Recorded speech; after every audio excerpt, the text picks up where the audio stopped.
I'm in the world, but not of it. I praise God every day and I love it. I say what I want and I say what they want. I stand for the truth and what's right and they don't. Life is simple, it's no puzzle. Common sense will tell you not to wear a muzzle. Fear no evil, trust no people. When in doubt, shout, I'm a believer. I fear no man, though the world is broken. God, shine your light on me. I fear no man, though the world is broken. God, shine your light on me.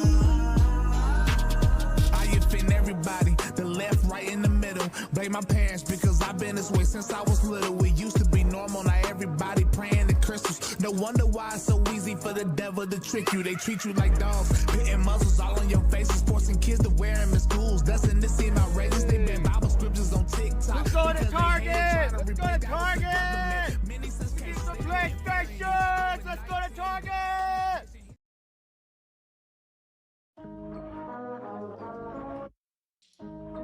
Let this play one more time. I'm in the world, but not of it. I praise God every day and I love it. I say what I want, I say what they want. I stand for the truth and what's right and Red they leather, red don't. leather, red leather, red leather. Life is simple, it's no puzzle. Common sense will tell you not to wear a muzzle. Fear no evil, trust no people. When in doubt, shout, I'm a believer. I fear no man, though the world is broken. God, shine your light on me. I fear no man, though the world is broken. God, shine your light on me.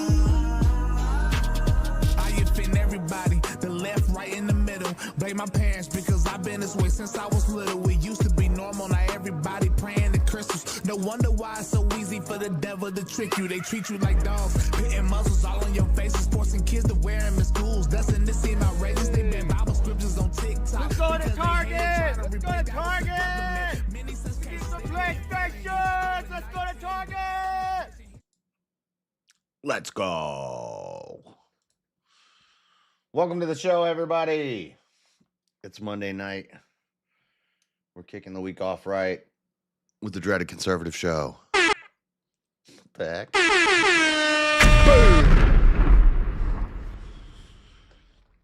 It's casual Monday. You know, I didn't get dressed up for you guys tonight. I'm in my work clothes so that I can stay up until the last minute and just dip. The Monday of Mondays. What do we got tonight? We got a lot of Iran updates. We're at war. We're at war.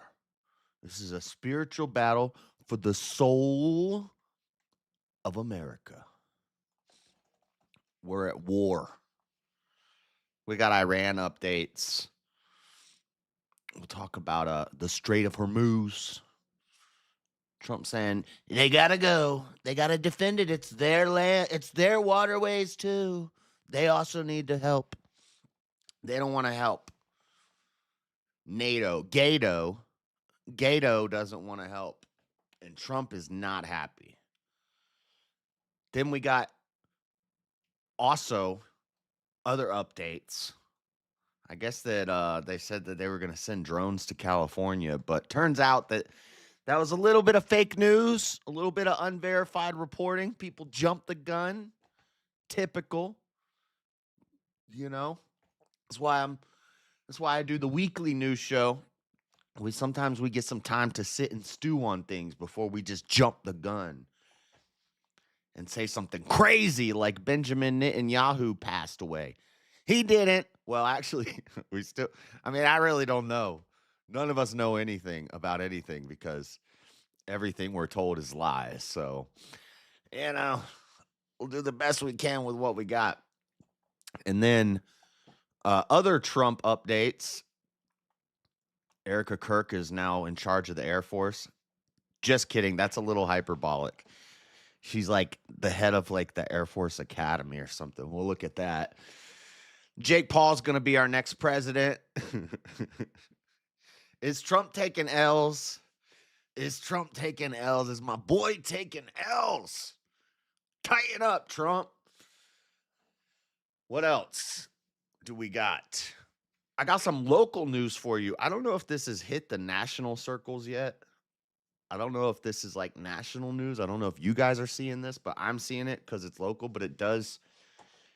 It's kind of a national story. Basically, Trump spent $45 million on a warehouse here in Salt Lake City. I know where it is too. I used to work out there. That's by where it's out by where the UPS. Dang, Wrath with the big 20. Let's freaking go. Might as well put a goal up.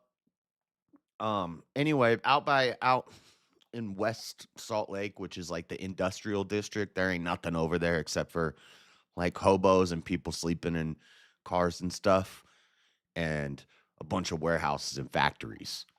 Anyway, they spent $45 million buying one of them, and they're going to turn it into a giant ice holding facility.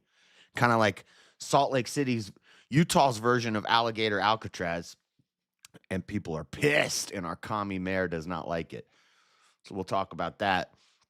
And also, we'll talk about, this one slipped by me, but apparently there were 2 Muzi attacks on America this week. There was the synagogue thing, which thank God nobody died except for the purveyor. Is that a good word? The purveyor of the violence at the synagogue in Michigan.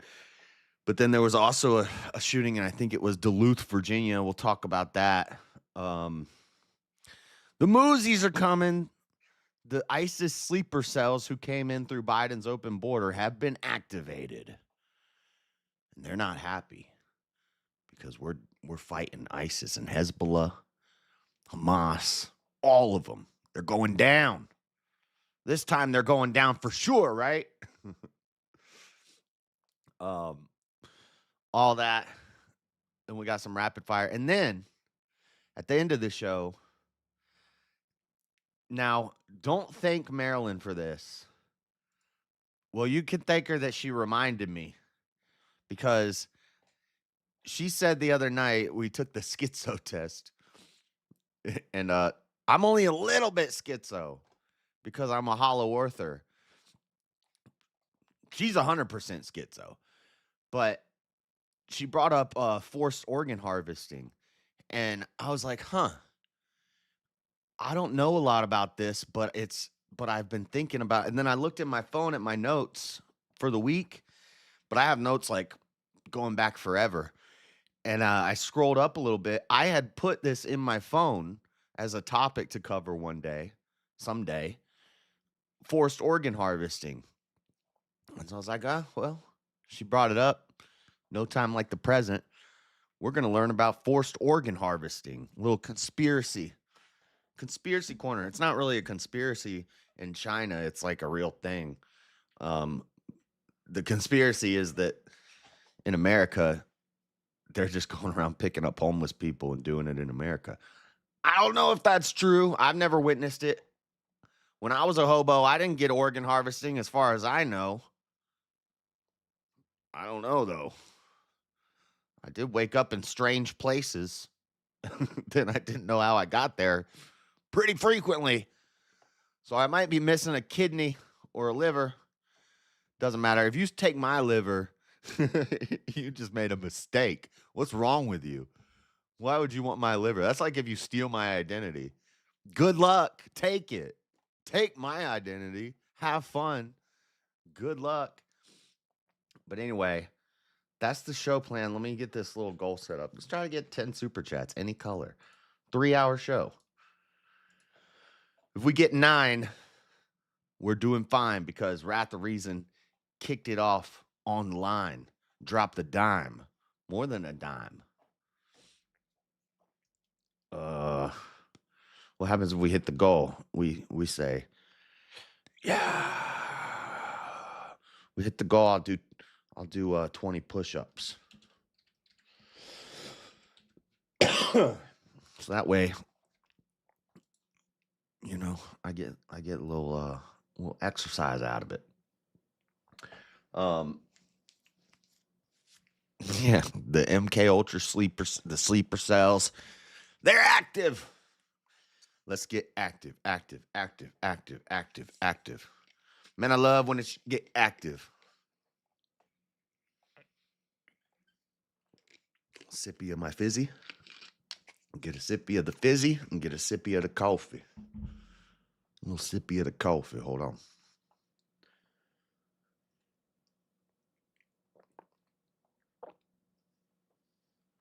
All right, let's go. Okay, we're going to start with the Strait of Hormuz. What the heck is going on with the oil? Gas prices are up. This always happens in war. They're saying, though, in the long run, that it will lower oil prices if we take over Iran and we get that oil. My name is Josh now. You changed your name to Josh? Dang. What am I, like the real Slim Shady? You can just change your name to my name? Hi, my name is... Anyway. Don't distract me. New York Times not going to let me read this article that I saved. For some reason, when I click on articles and I'm not streaming, and I click on an article, it'll let me read it.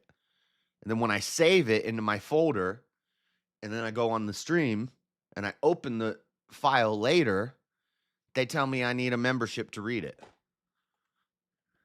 What was I supposed to do? Memorize it?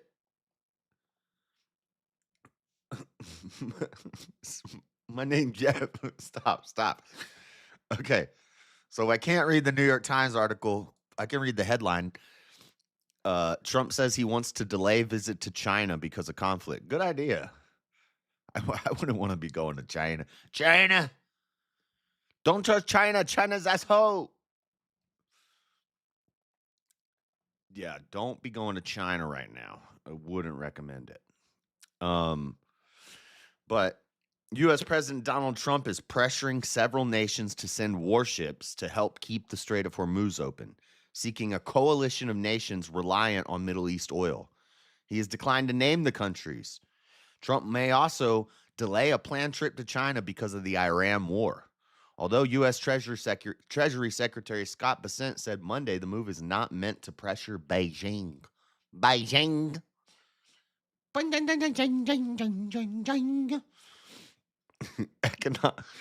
Economic conditions in Iran are worsening. Were economic conditions ever good in Iran? How does it get worse? Don't they like live in like caves and stuff? You know, when I think of like fine dining and luxury, I don't think of Iran. It's not even on my top 100. But they're getting worse. It means the caves, they can't even get into their caves anymore.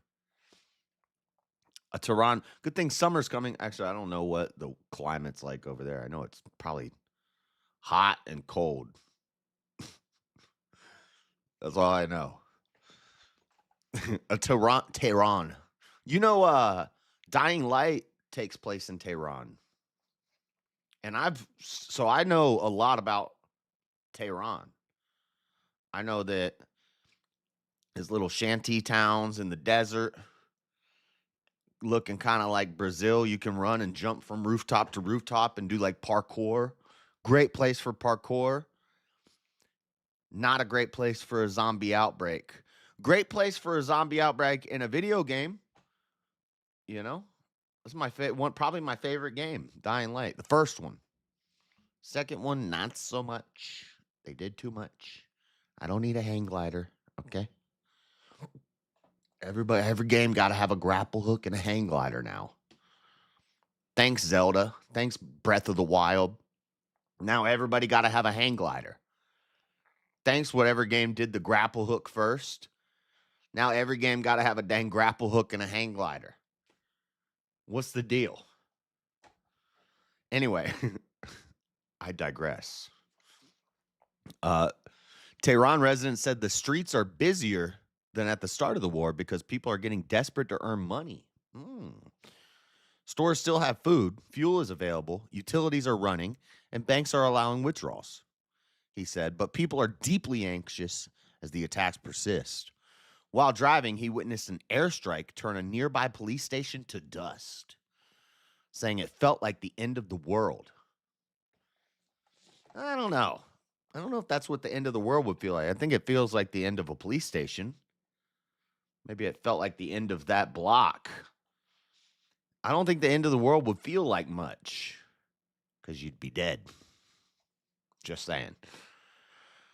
Dubai International Airport has gradually resumed some flights after a drone struck a fuel tank, causing a fire. Authorities said it was quickly contained and no injuries were reported. Also,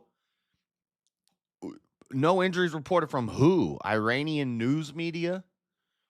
ISIS-controlled media? You can't trust that. The war has killed at least 1,300 people in Iran, at least 880 in Lebanon, and 12 in Israel. And I guess 6 Americans. According to officials in these countries, at least 13 U.S. military members have been killed, including 6 in a plane crash in Iraq last week. More than 1 million people have been displaced in Lebanon, roughly 20% of the nation's population. What does that mean, displaced? It means you got to move to another neighborhood because your neighborhood just got carpet bombed. Displaced. And then they'll say part of the conditions to be met for a genocide is displacement. Wait a second. I don't want to keep saying that word, but I thought a G-side, G-side, G-side. I thought a G-side was when everybody dead. But now I guess in the definition, if everybody gets moved to the next neighborhood over, that's a G-side. I didn't know that, but now that's a thing. Definitions. This is why if you're in a debate and you just argue from definitions, like my argument is the dictionary says so. That's what this word means because the dictionary says so. Bitch, that dictionary changes every 2 weeks. And it's written by a bunch of liberal commie gobbledygook think tanks who decide what the words mean, and they're all retarded. So you can't just go off of what the dictionary says. Dictionary says G-side means everybody move next door. G-side, no. That's not the way things work. Ridiculous. Anyway, let me look at this plane crash. I didn't actually grab any articles on this. Radiant Mother from Kentucky. Oh, we got that. Got to get that emotional piece in the headline. A radiant mother from Kentucky was among 6 U.S. service members killed in the air crash in Iraq. That's sad. I don't know why she's like more important than the guys. Also, a woman raising 2 children was among the 6 U.S. service members killed last week. I don't want to say what I'm thinking right now because it's not nice. And, God bless the dead. It sucks that these kids lost their mom in a war. I'm not happy about that. I don't like that. But, yeah, it sucks that they're all dead. There's casualties in war, it happens. It sucks, but it happens. Tech Sergeant Ashley B. Pruitt, 34, hailed from a large family in Bardstown, Kentucky, was very, very proud of her military career. Her husband, Gregory Pruitt, said Sunday, "I'll give you something brief and a word, radiant," he said in the phone interview, trying to hold back tears. If there was light in the room, she was it. Survivors include the couple's 3-year-old daughter and Sergeant. Well, I want to know about what happened more than this woman, but this is what the article's about. What's up, producer? Pruitt joined the military 9 years ago, previously deployed. This is just telling me about her. A crash in friendly airspace. The aircraft was supporting operations against Iran on Thursday in friendly airspace when an unspecified incident involving another aircraft occurred, according to U.S. Central Command. The other plane landed safely. U.S. military said the crash is being investigated. So this isn't even like, it's not like they were dropping bombs and they got shot down by the enemy. They were in friendly airspace. A mistake happened either by I don't know which aircraft made the mistake. It's still being investigated. I guess this counts as a war casualty because they were only over there because of the war. But it's not like Iran shot down one of our planes that was dropping bombs on them or something like that. It was a mistake in the sky. Nowadays, I mean, that happens in America. So planes are crashing into helicopters in America. So sucks. It's sad. But it's been happening more and more lately. Get off that. Okay, so I'm not going to spend too much time on that plane crash because, what I just said. But back to this Strait of Hormuz stuff. So this is where most of our oil's coming from, is through this Strait of Hormuz. They got to get it, and then they pass through here, and they deliver it to... Where is the Strait of Hormuz? Is it in the Mediterranean Sea? Strait of Hormuz on map. Persian Gulf in the Arabian Sea. It's up it's up that little branch over Saudi Arabia, in between Saudi Arabia and Iran. Bahrain goes to... Okay, yeah, it's like, we know where the Red Sea is from the Bible studies. It's north of the Red Sea. It's that other little sea, the Persian Gulf. And that little cut off in the cut. Is there a bigger map? Give me a bigger map.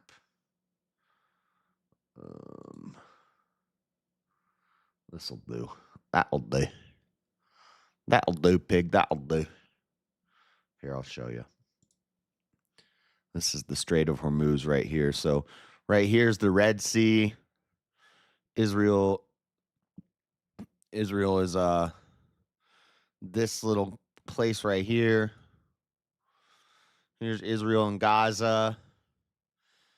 Here's the Red Sea. And then, but over here, south of Iran, north of Saudi Arabia, this little cut is the Strait of Hormuz. And they're blocking it, which is, you see they got this little gulf right here. They probably have military bases all around there. And then they just cut off that strait. So that keeps all this oil that's coming from Saudi Arabia, Iraq, Iran, the UAE, keeps it from getting out here to the Arabian Sea. I wish they had a bigger map. Live ship tracking? What's this? Live ship tracking. Oh, man, we can look at all the dang ships. Lots of ships up in there. So Trump is saying he wants other countries, NATO countries, I think even China, to go help fight and open this up again so the oil can flow. But they're lighting oil fields on fire anyway. So I don't know what good that's going to do.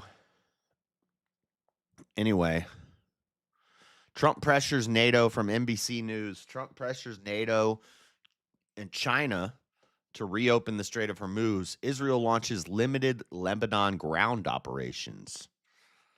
Further, let's watch this.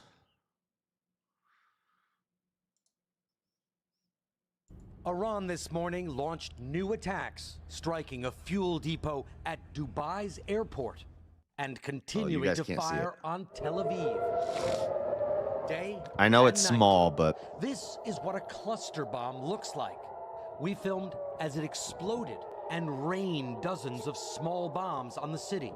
Iran is still firing even after non-stop U.S. and Israeli attacks, which the Pentagon described as the most intense of the war so far. Iran is sounding defiant too. We never asked for a ceasefire, and we they're also saying that it's confirmed now that America was the one. Well, it's confirmed by the media. It's still denied by the Pentagon and the White House. But the media is saying that it's confirmed it was a Tomahawk missile that hit that school like 3 weeks ago. This happened. And then at first they were saying America did it. And they said, no, Iran did it. I've seen pictures. Now, I don't know what's real, but I saw pictures of an Iranian missile base had launched it and it had just come down. And you see the smoke trail goes up and it comes down. But then now they have pictures of the missile. So they slowed the video down and they took a freeze frame of the missile hitting it. And they're saying it looks like a Tomahawk, which only America has the Tomahawks. And I'm sure Israel has them too. But didn't we give a bunch of weapons to the Middle East throughout history? So I don't know. And also I don't trust these pictures. I don't trust the intel coming from the Middle East. I don't trust the intel from the mainstream media. I don't trust the intel from the White House. So I don't know what to believe. People are debating, but it's a useless debate because we don't know. But people will say they know. People who hate America are going to say America did it. People who love America are going to say Iran did it. It's the fog of war. You know, we can't really know anything. But let's keep watching this. Let's see what this guy, the Iranian foreign minister, let's see what he has to say. we have never asked even for negotiation. We are ready to defend ourselves as long as it takes. President Trump is now threatening to cripple Iran's economy. U.S. fighter jets, after markets closed Friday, attacked Harg Island, just off the Iranian coast. The industrial island produces 90% of Iran's oil, nearly all of it exported to China. The Pentagon... And you guys probably couldn't see it, but I could see it. That's a little, I remember I said that little gulf in the Strait of Hormuz there. There's a little island. That's this island. Said it destroyed Harg's defenses. Trump said he could go further and target the oil facilities themselves. In a phone call with NBC News, Trump saying, quote, "We may hit it a few more times just for fun." Just Iran for fun. still has a few allies left. Dude, he's such a savage. My mom's like, I just don't like the way he talks sometimes. I'm like, I love the way he talks. She said, sometimes I just wish he would just shut up. I like him, but sometimes I just wish he would shut up. I'm like, I wish he would talk more. I love it. Hezbollah in Lebanon continued firing. That's a big-ass rockets at gun. Israel Whoa. As Israel pounds Beirut and southern Lebanon, displacing hundreds of thousands. And a By the way, this is a news show. We're covering the news for the week. This is for educational purposes. I am not a teacher myself. I'm not a smart, educated man, but I'm educating myself. The audience is getting educated with me, where we love being educated, you know, because all the lefties say that we need to be more educated. We love getting educated. We're getting educated. This is news reporting. I'm using mainstream media news sources. NBC, AP, CBS. Any videos I play are going to be from these news agencies. These are not live. The only thing I'm doing live is sitting in this chair. Everything that gets played on the stream is news coverage from mainstream news sources and videos that are currently available on YouTube.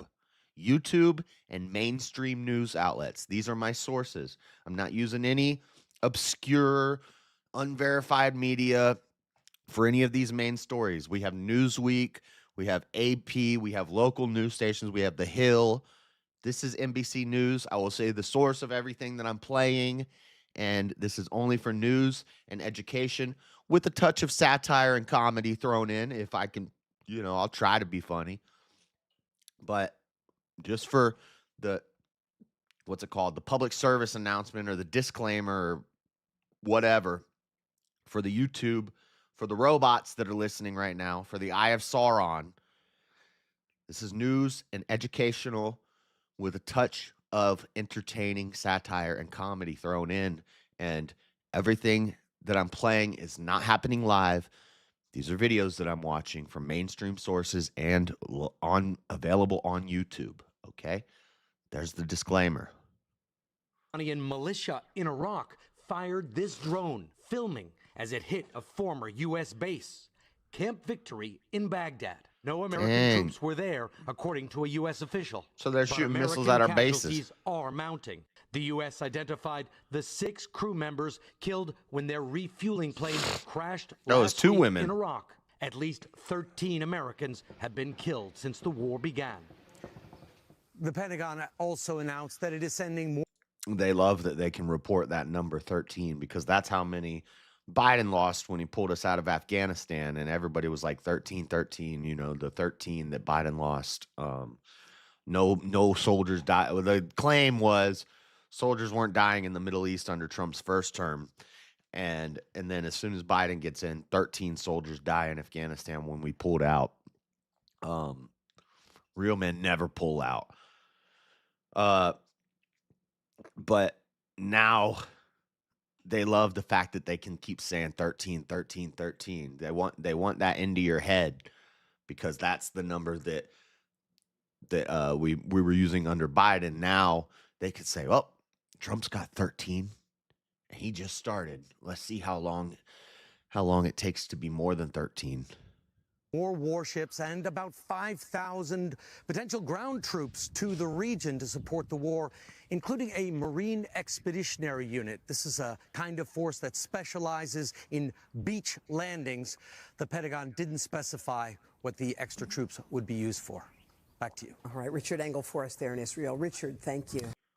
Thank you, Richard. Thank you, Richard.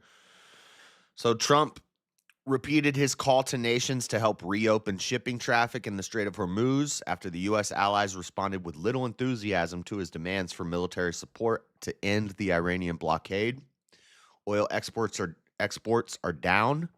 Daily oil exports from the Gulf, home to top exporter Saudi Arabia, and other major producers have dropped by at least 60%, leading to prices climbing and fears of long-term economic fallout. I think we did the largest reserve, how would you say it? Largest reserve emptying or release from the reserve of oil in history because of this war Trump did. Now, I don't know if that's like a percentage thing, because as far as I know, Biden, shortly after COVID, emptied our reserves. So I don't know how we did the largest oil reserve release when Biden did the largest oil reserve release 4 years ago. And now, how do we build up back to more than what there was previously? And then it all gets emptied. I don't know. But they're saying he's basically the idea is he emptied our oil reserves to try to stabilize our economy. This is what Iran does. This is how Iran attacks us. They light their oil fields on fire, and they say, nobody gets the oil. They light their fields on fire. So there's huge pillars of smoke in the sky. Oil tankers oil drills are on fire, and it hits us in our pockets. That's the way Iran attacks us, is by hitting us in our pockets. I'm here to watch JS box. Who am I boxing? 60 prices, oil prices climbing, fears of long-term economic fallout, Gulf attacks. Guess people need to start riding their bicycle or get a scooter. Boy, I got an electric scooter. This doesn't affect me, but we're trying to get that new car goal. We need some super chats. We're getting close. I started looking at some cars. I seen some nice Chrysler 300s. I love the Chrysler 300. You know, I got a little bit of soul in me. I might be half black. I don't know. But I like the 300. I seen a Ford Fusion. Great miles. Looks clean. I think Ford Fusion's kind of a gay car, but this one looks kind of nice. And stuff like that, them like Ford Fusions and Chevy Malibus and Tauruses and stuff, they go forever. And that's kind of what I want. Something that's just going to go forever. I also saw a Land Rover with DVD player, luxury, nice Range Rover, Land Rover for like $4,000. Pretty cool. But anyway, gas prices are up. So if I get it, you know, it's not like I'd be driving around a lot. I live in the city. I don't work that far. I just more so want the car so I can go on more urban adventures and maybe go camping in the summer. I haven't been camping in a while. Anyway, why am I telling you guys this? Because the Dono Bar says new car goal and gas prices are up. No Ford, no Fords. Oh my gosh. That's just because you're a Ford hater. You just hate Ford. Are you just a Ford hater? Henry Ford was a commie. Did you know that? Best place to get a tow yard. Ask when they're having their abandoned vehicle auction. I've seen some. The problem with the auction website is that the descriptions of the car are all the same. It's like they just use AI, and it's all the same description. Try this exuberant new vehicle, blah, blah, blah, blah, blah. And it's like, this is AI wrote this description. It doesn't actually tell me about the whip. Death toll. Sorry, back to the show. Let's focus. Let's focus here, guys. Based Ford hater. Is Ford bad? Dang. I don't know. More than 2,000 people have been killed across the Middle East and Iran, Israel, and American strikes have killed more than 1,200 people, according to the Iranian Red Crescent Society. The Red Crescent. Instead of the Red Cross, they have the Red Crescent. That's so funny. So there's Muslim symbol is the crescent moon. Christian symbol is the cross. We have the Red Cross. They have the Red Crescent. But our Red Cross has the dang double helix satanic Satan symbol. By the way, DNA's fake. Okay, they've never observed a double helix. That's just a satanic symbol. Comes from the Bible. It's the serpent on Moses' staff, and then he makes the golden one and puts it in the ground as a symbol so that the people remember not to worship these things. The dang double twisted snake on our hospital thing. Hospitals are where healthy people to go to die. That double helix is a Satan symbol. Okay? I ain't got no double helixes in my blood. Get out of here with that crap. We're double helix deniers around here. All right. Insights and analysis. Get exclusive analysis and insight. Okay. Now don't send me nothing on Facebook when I'm doing the show, because if you do, your name's going to pop up on my screen. Producer. We got some video here. I can try to make it so that that doesn't happen. Okay. Here's just a video. Satellite smash. Dashcam footage captures the terrifying moment a Hezbollah missile hammers an Israeli satellite site, leaving 2 people dead. Hezbollah getting in it. So it's ISIS, Hezbollah, Hamas, but they're all the same, faith group. You know what I'm saying? Double helix for life. Wow. Wow. Demonic. I ain't got no double helixes in my blood. All right. Hold on, let's play this. Boom. Here we go. Get that words off there. So it's a satellite station. Boom. A lot of the satellites are still standing. That was not even a big bomb. Oh, but there was a car sitting there. That's probably the 2 people who passed. The rod of Cepheus. It's a Greek symbol for healing. Yeah, don't fall for that. That's the lie. It's a symbol of Satan. I know what it is. It was in the Bible before then. It was Moses's rod. That's where they got it from. And then they twisted it and they made it. It was actually a sign. It was a symbol of Satan, but it was a sign for us not to follow Satan. And then they took it and then they turned it into something that we should worship, which is the medical. Well, the Greeks did it, and then America later adopts the same symbol, and they've taken this symbol, which is to remind us not to worship the serpent, and now they make us worship the medical industry rather than God, and they turn us toward the world rather than outside of the world. And so now, well, it was always a sign, it was always a symbol of Satan. But, the Greeks, they were,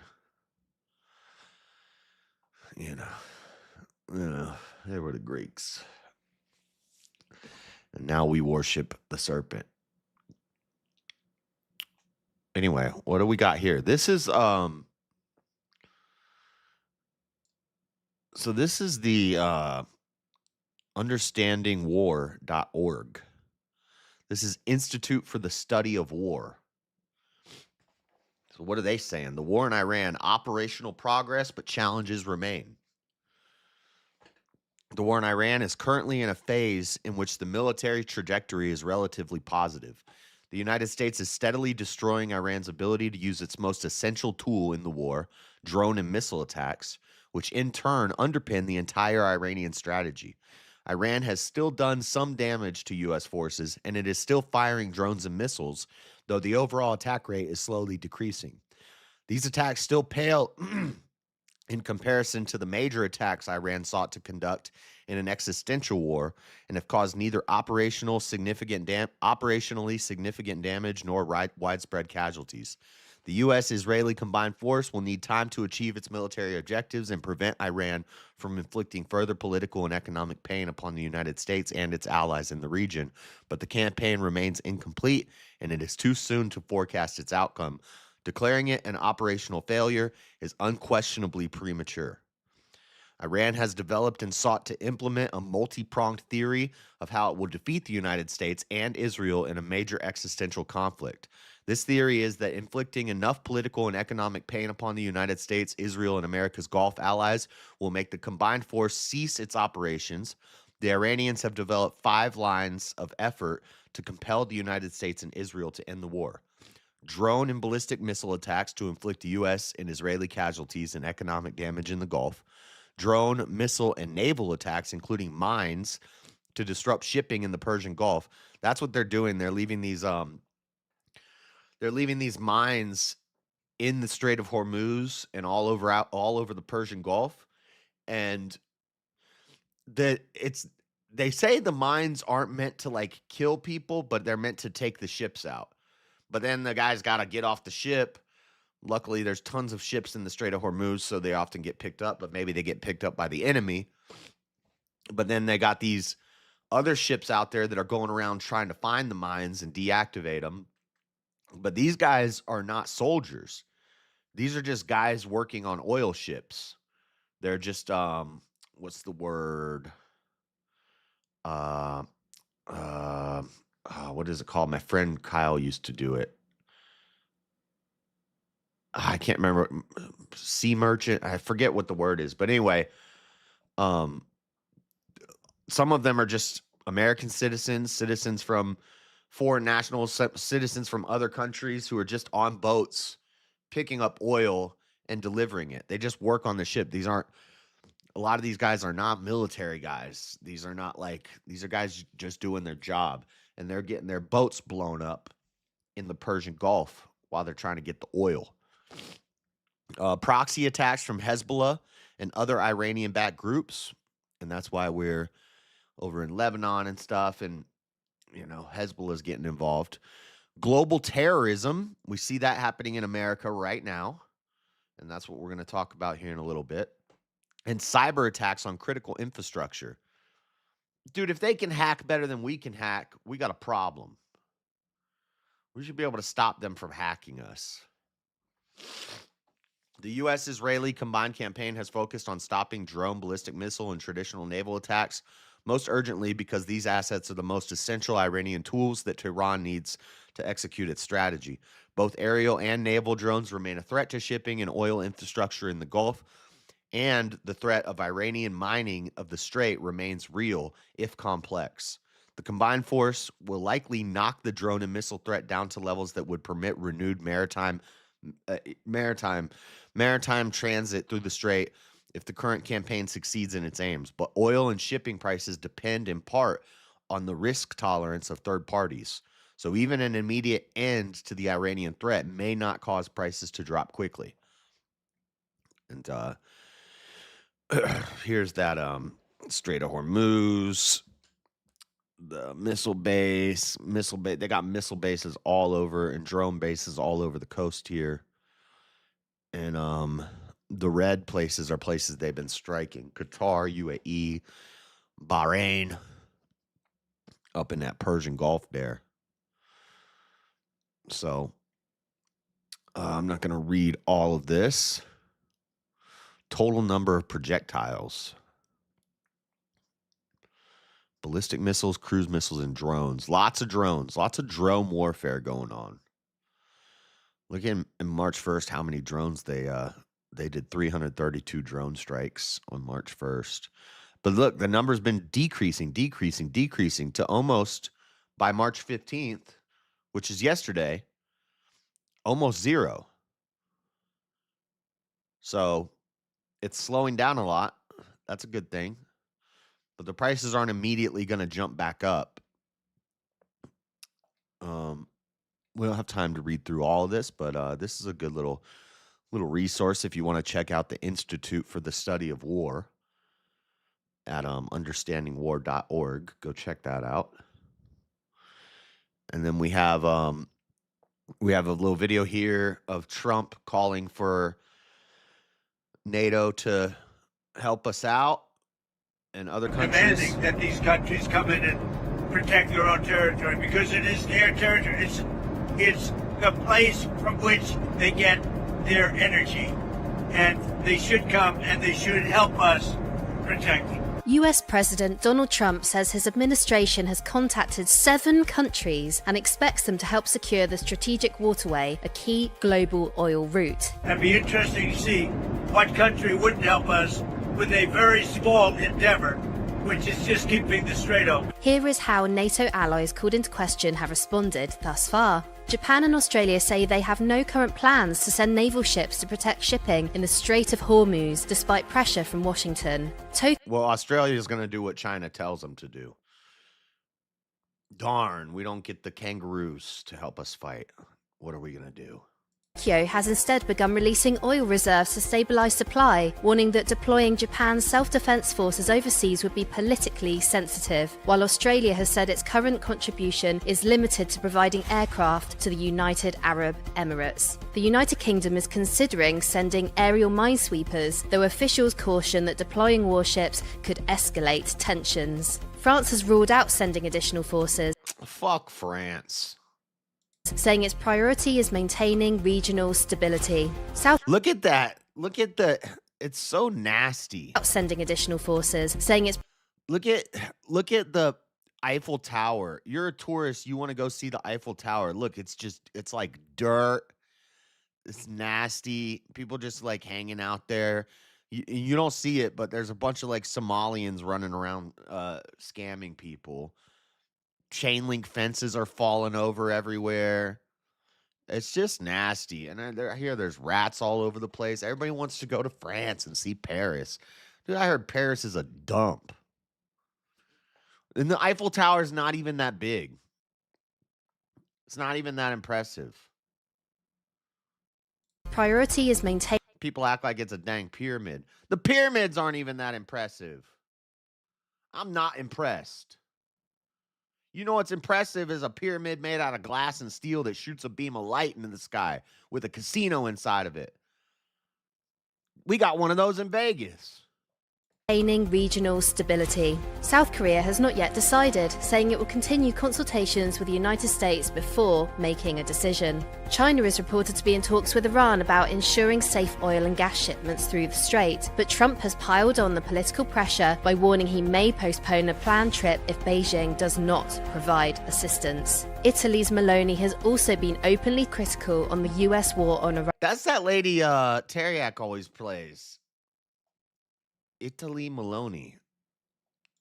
Describing it as part of a growing and dangerous trend of interventions outside the scope of international law. Those pyramids and shit.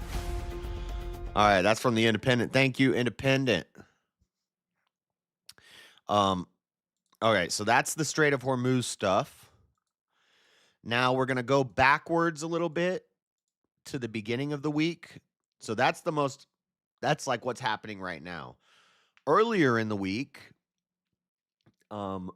we found out that there was warnings that California was being threatened, that Iran was going to send drones to bomb California on American land. A lot of people were like, that's no bueno. Now, the first thing I thought when I heard it is what a lot of people, it's not always Mockingbird media. Sometimes it's just like-minded people think the same thing and say the same things. So you may have heard a lot of people say what I'm about to say, but it sounded like this seems like just a way to justify going to war with Iran in Americans' minds. If Americans hear that they're sending drones to California, then Americans are going to be more likely to be on board with going to war with Iran. So it seemed like this might be a little bit of a psyop here, maybe a little bit of a false flag, maybe just a like they're trying to say this so then Americans are like, oh, they're attacking LA, we have to fight. And it seems like this is kind of true. A lot of people were jumping the gun on this one because they're saying there's an editor's note here. So this is Thursday, March 12th. Headline says from ABC Action News 6. The headline says, FBI warns Iran aspired to attack California with drones in retaliation for war. Alert. The warning came in a bulletin that was reviewed by ABC News. So this bulletin comes out, everybody reports on it. Iran is going to attack California with drones. But here we see an updated editor's note. Editor's note, the FBI has posted a fuller version of its alert to California authorities, which includes that the information was unverified. The latest version of this story has been updated with the full statement.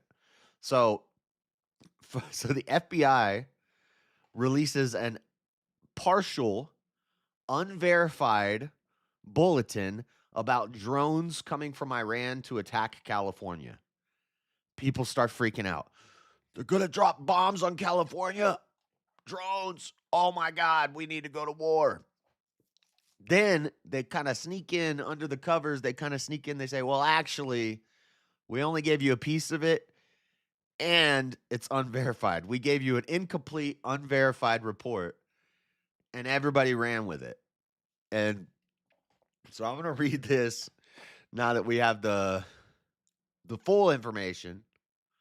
The FBI warned police departments in California in recent days that Iran could retaliate for American attacks by launching drones at the West Coast, according to an alert reviewed by ABC News. Quote, we recently acquired unverified information, so at least they say it's unverified. Unverified information that as of early February 2026, Iran, February, so we're in March now. This is last month that this alleged bulletin was like kind of late with the warning there, guys. Iran allegedly aspired to conduct a surprise attack using unmanned aerial vehicles, UAVs.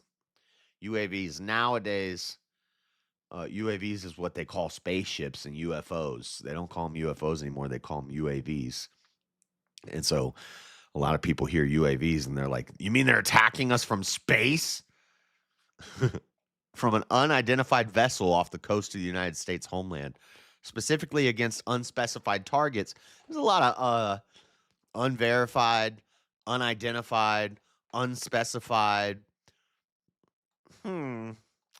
unspecified targets in California.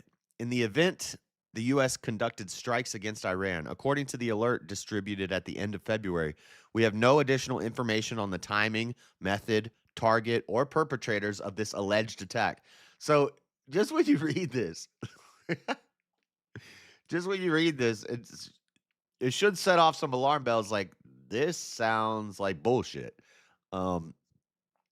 Unidentified vessel, unspecified target, unverified information, no additional information on the timing, method, or target or perpetrators of this alleged attack. They don't sound too sure of any of this. It sounds like this is just some BS to get people stirred up, because most people aren't really going to read or listen to the story or read the bulletin or go through any of this. Most people are just going to say, they're sending drones in LA. Guys, hide. And, if you dig a little deeper, you find out that it's not so much the case. Yo, DMs. Want to take debates that are on timers? Yeah, I'll take any debates in any format. Not right now. I'm in the middle of a show, though.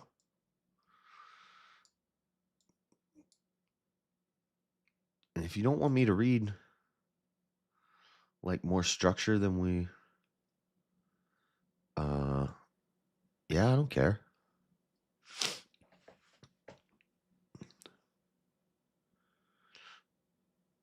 I don't do blood sports. I'm a professional debater. Okay? I debate professionally. I'm a professional. I'm not a blood sport debater. Go watch any of my debates. I don't do the blood sport stuff. I always do my debates good faith and let the arguments win. Okay. The warning came just as Trump administration launched its ongoing assault against the Islamic Republic. Iran has been retaliating with drone strikes against targets throughout the Mideast. The information about Iran's aspirations for a surprise drone attack on the West Coast came before the U.S. and Israel launched strikes against Iran. So this is pre-Iran stuff that this alleged bulletin happened. Yeah, I don't believe this. So that's that. Oh my gosh, my stomach is killing me. Here, guys, listen to a song. I'll be right back. Sorry about this. I know it's not professional, but it is what it is. I'll be right back.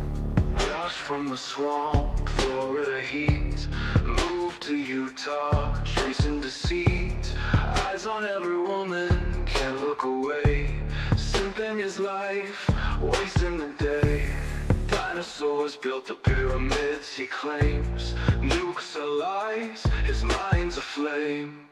Delete the folder, Josh. Grace ain't yours to keep. Delete the folder, Josh. A twerk haunts your sleep. Delete the folder, Josh. Let obsession rock deep.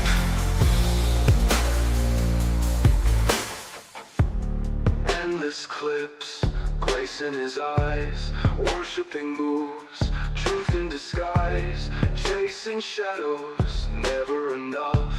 Lust consumes, his heart is rough. Dinosaurs build, they built the stone. Nukes are fake, I'm not alone. All right. Sorry about that. Okay. All right, so that's the drone thing. I just wanted to,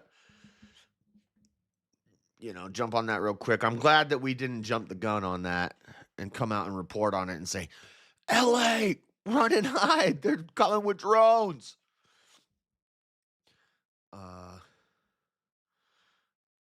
Okay, what's VK then? Well, yeah, but I don't, that's not like, anyway, 6, 7, 8 to 11 Eastern weekdays, not Mondays. Tuesday, Wednesday, Thursday, 8 to 11 Eastern time is when I'm available. If you want to set anything up, it needs to be 8 to 11 Eastern, Tuesday, Wednesday, Thursday. Sunday, I don't do nothing. Sunday, I'm not streaming or doing nothing. Mondays, I do this show. Fridays and Saturdays, I do my own thing. So Tuesday, Wednesday, Thursday, 8 to 11 Eastern. Those are the times I'm available. Now, one last thing before we move off of Iran. Just want to address some rumors that have been going around.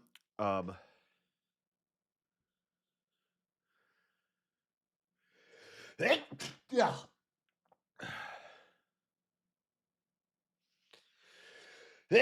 Yeah. Okay.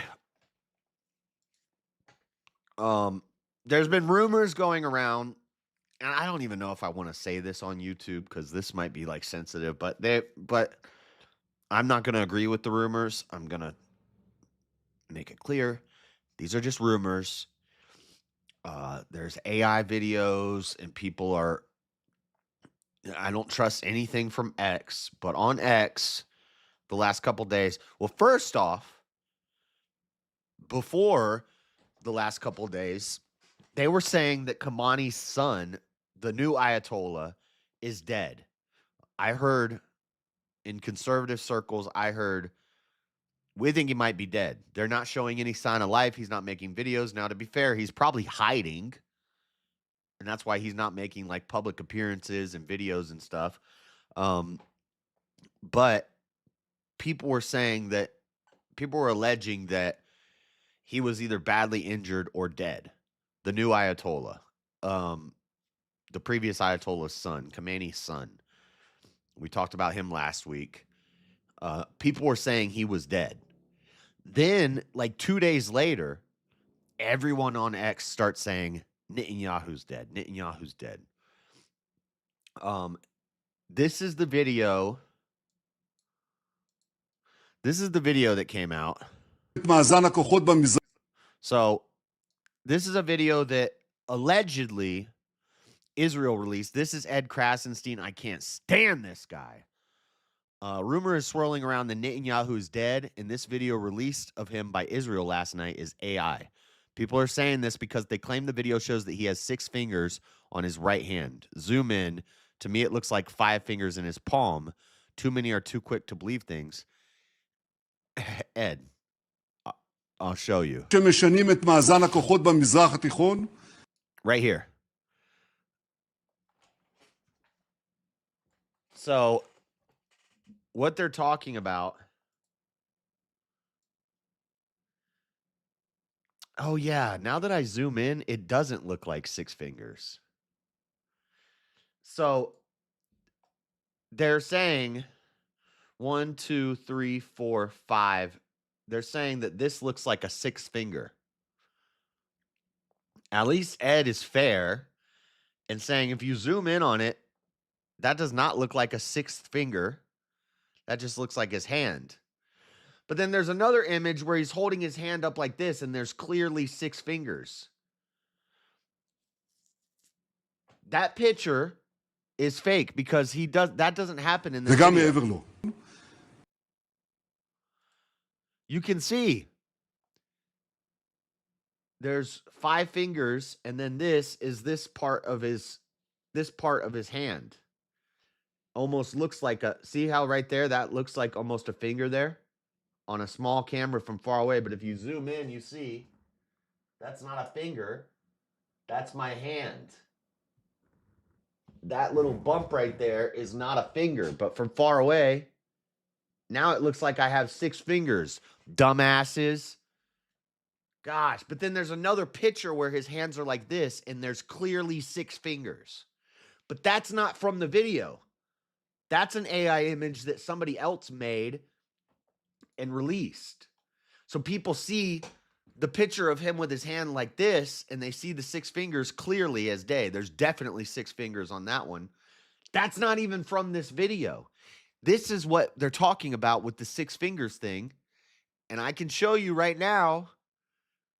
Now it looks like in the right lighting at the right angle that I have 6 fingers. When you look closer, you see that's just this muscle in my hand.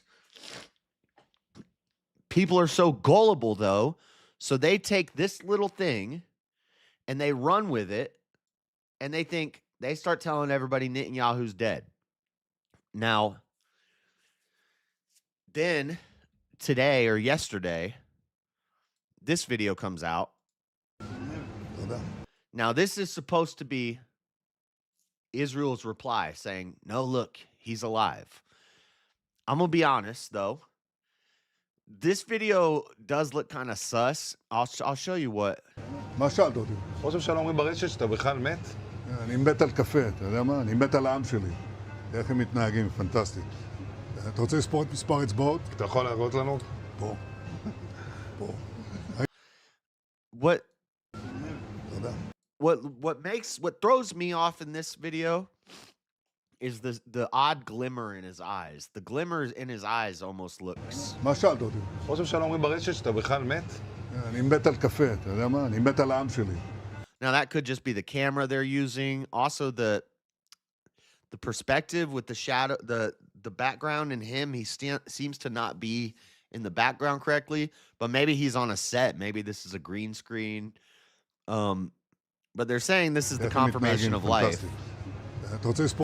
And then there's one clip I saw where when he puts his hand back in his pocket, the pocket like pops. But I can't even find that in the video. Like, let's watch the whole video and see when that happens. אתה יכול להראות לנו? Watch when he puts his hand back in his pocket. היית? יפה מאוד. לחיים. חושב של המסר לאנשים שיוצאים ומתאווררים? לצאת להתאוורר, אבל ליד... Okay, so there's a cut there. מרחב מוגן. והעמידה שלכם היא מדהימה.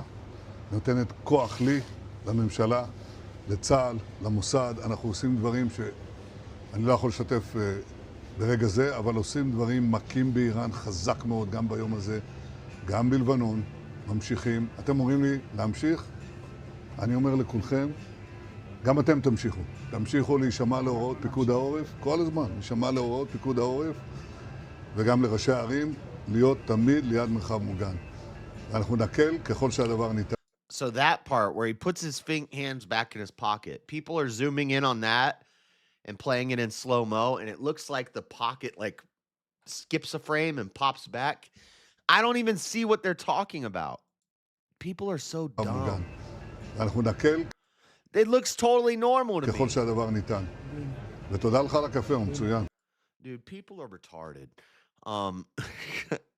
Now, just to be funny, I'm going to show you this that somebody made. They said, well, this is proof that Khomeini's alive. And they made this with מה AI. שאלת אותי? ראש הממשלה אומרים ברשת שאתה בכלל מת? אני מת על קפה, אתה יודע מה? אני But if you notice, in this one, the guy in the background is not moving. He's מת על frozen. העם שלי. איך הם מתנהגים, פנטסטי. אתה רוצה לספור את מספר אצבעות? אתה יכול להראות לנו? ראית? This guy in the background is not Fine. moving at all. ראש של המסר לאנשים Oh, wait, שיוצאים he just moved a ומתאווררים. little bit. קצת להתאוורר, אבל ליד Oh, מרחב now he's מוגן. moving.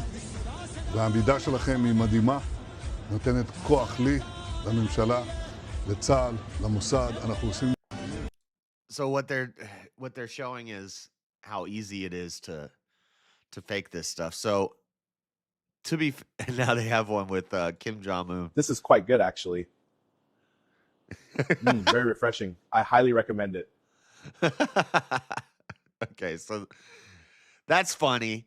I guess the point is, again, we have no idea what to believe anymore about anything.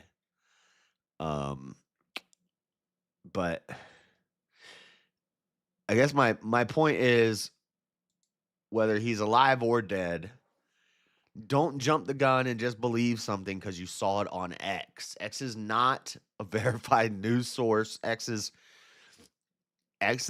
could put anything on X and you could just believe it. So don't fall for it. Yeah. Basically that's the gist here. Just wait and see. And don't trust nothing that anybody tells you on the internet. Don't trust what I tell you. Don't trust none of it. All right.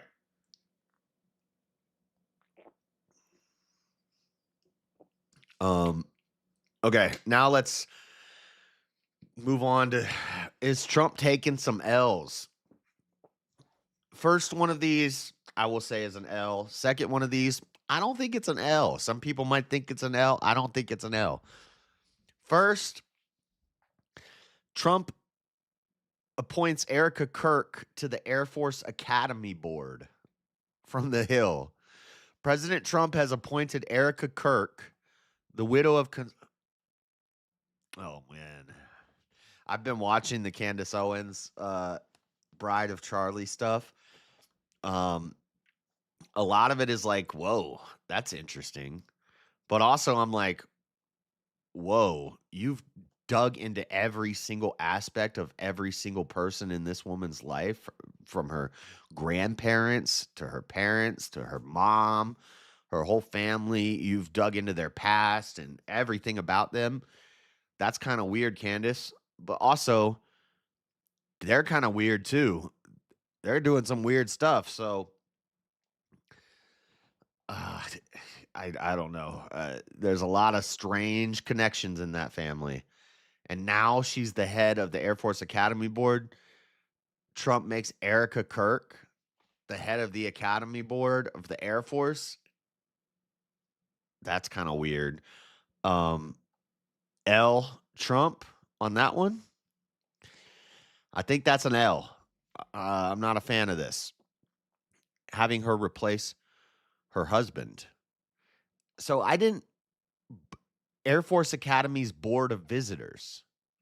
So see, the way that they ran this is Erica Kirk is going to be running the Air Force now. But she's just on the Board of Visitors of the Air Force. So it's not as bad as it sounds.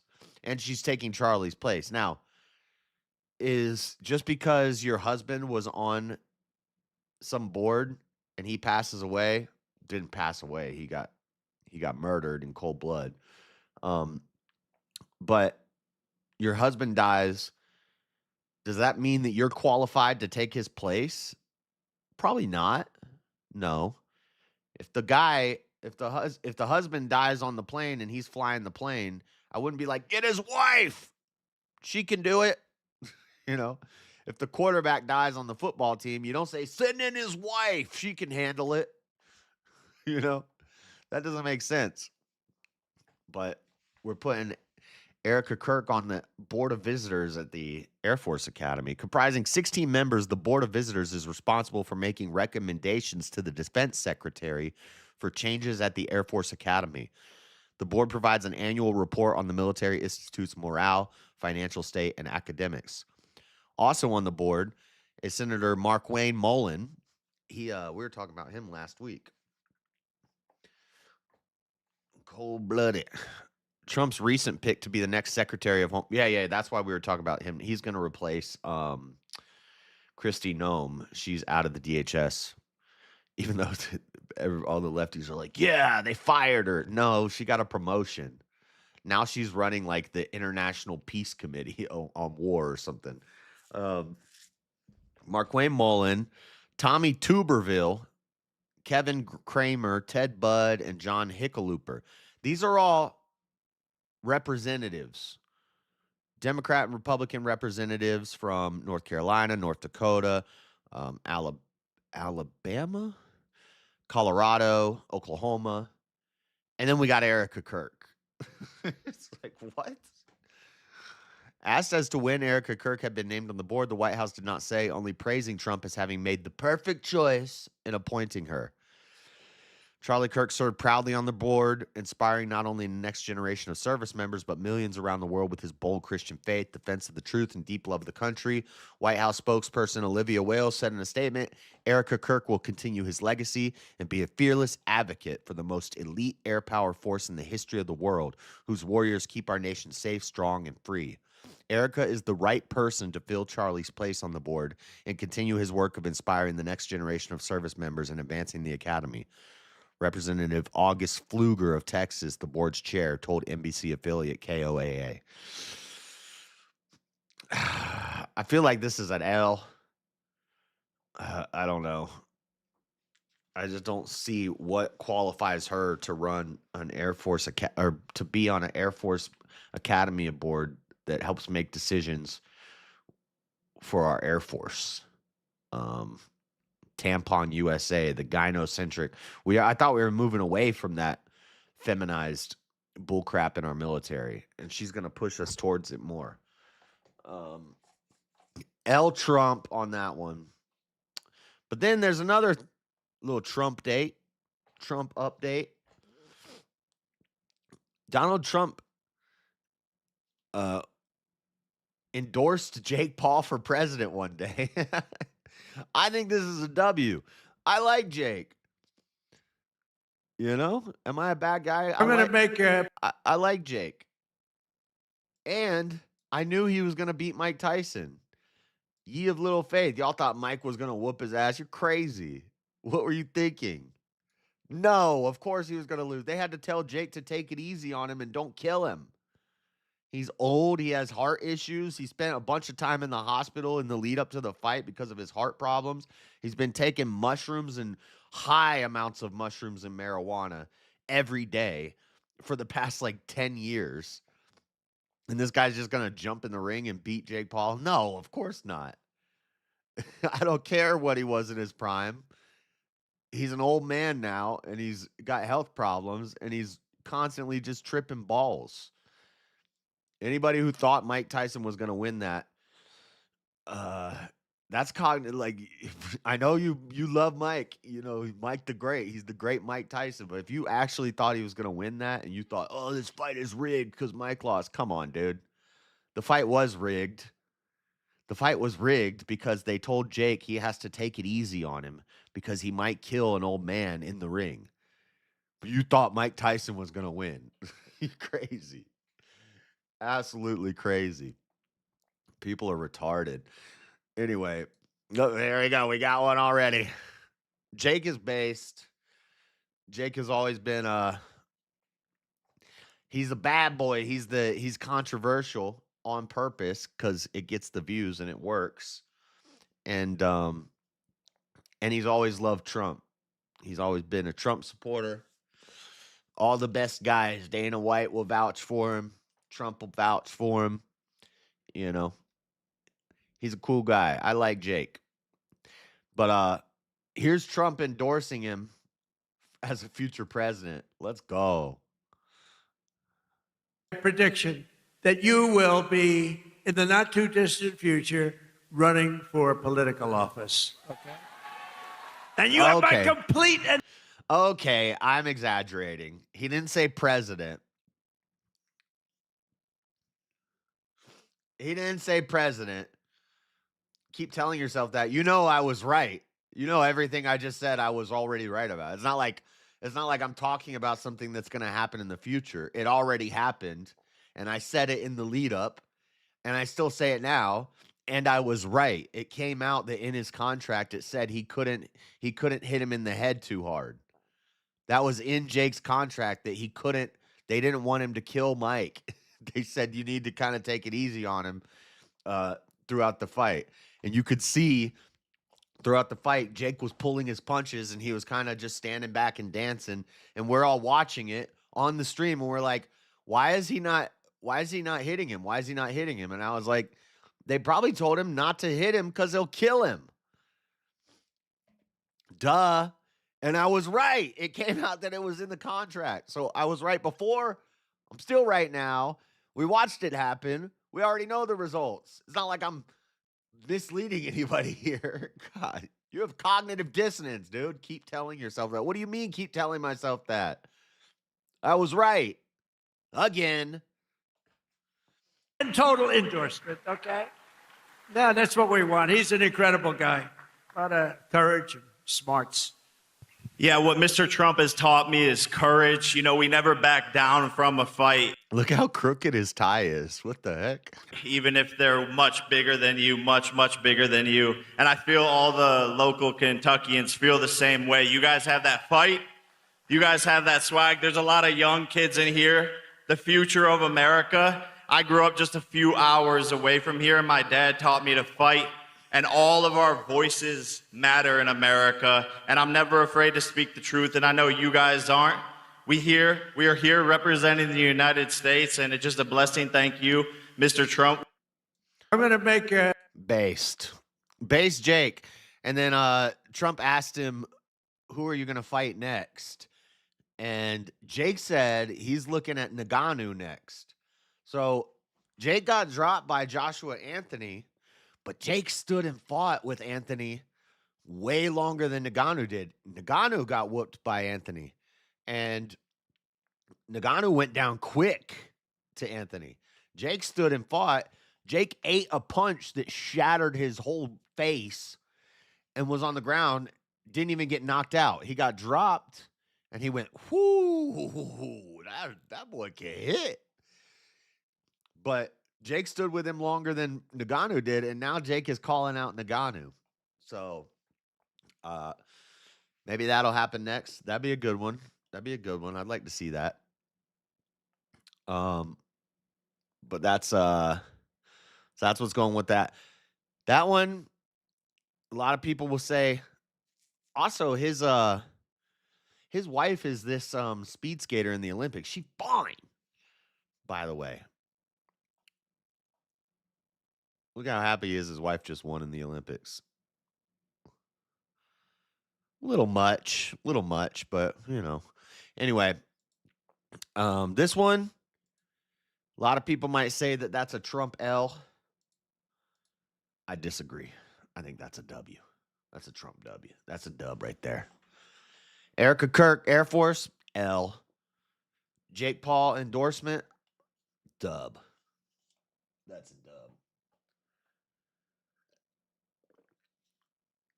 All right. What else we got? All right. Now we got to do attacks on America. We go to war with Iran and Hezbollah and ISIS, a bunch of terrorists. Sure enough, we got sleeper cells in America that have been activated. We had Biden's open border. We had ISIS. We had 2 different ISIS cells who were planning on assassinating Trump. At least this is what the report was. They were planning on assassinating Trump in the lead up to the 2024 election. That story kind of flew under the radar. We talked about it here on this show. A lot of people missed it. That because there were like other verifiable assassination attempts on Trump. There's the shooting in Pennsylvania, the guy on the golf course. And then there was a third one. I can't remember. There was like a third one that never even got close to happening. But so there were all these like verifiable assassination attempts on Trump. This one flew under the radar because it didn't even get close because of our intel. But they had reported that 2 separate ISIS terrorist cells in America who were planning Trump's assassination had been caught before it even happened. Well, now that we go to war with ISIS, we see the bombs that were thrown. Could that have been a false flag because those bombs didn't even go off? Possibly. I don't know. And then we see those kids throwing up the finger, which apparently is an ISIS symbol. Now, the problem is doing this, if I hold up a finger, like everybody's hold up a finger. A lot of times people, I'm number one, baby. You could just be like, you win a freaking game and you're like, I'm number one. It's a very broad gesture, and it's hard to say just because somebody held their finger up what that means. But apparently that's like an ISIS symbol, but it's also number one. So we need to be careful not to jump on the same, like when people do this, okay, this could mean okay. If you're a diver, this could mean okay, good job. This could be the Geeb, but they said this is a white supremacy symbol. So similarly, this could just be, I'm number one, or it could mean I'm in ISIS. And so now they're like going through and they're looking for all these people holding up their fingers, saying that it's ISIS. I have a picture of one I'll show you later. It's not in this folder. But anyway, the point is terrorist sleeper cells in America are attacking. We had 2 in one day. 2 in one day.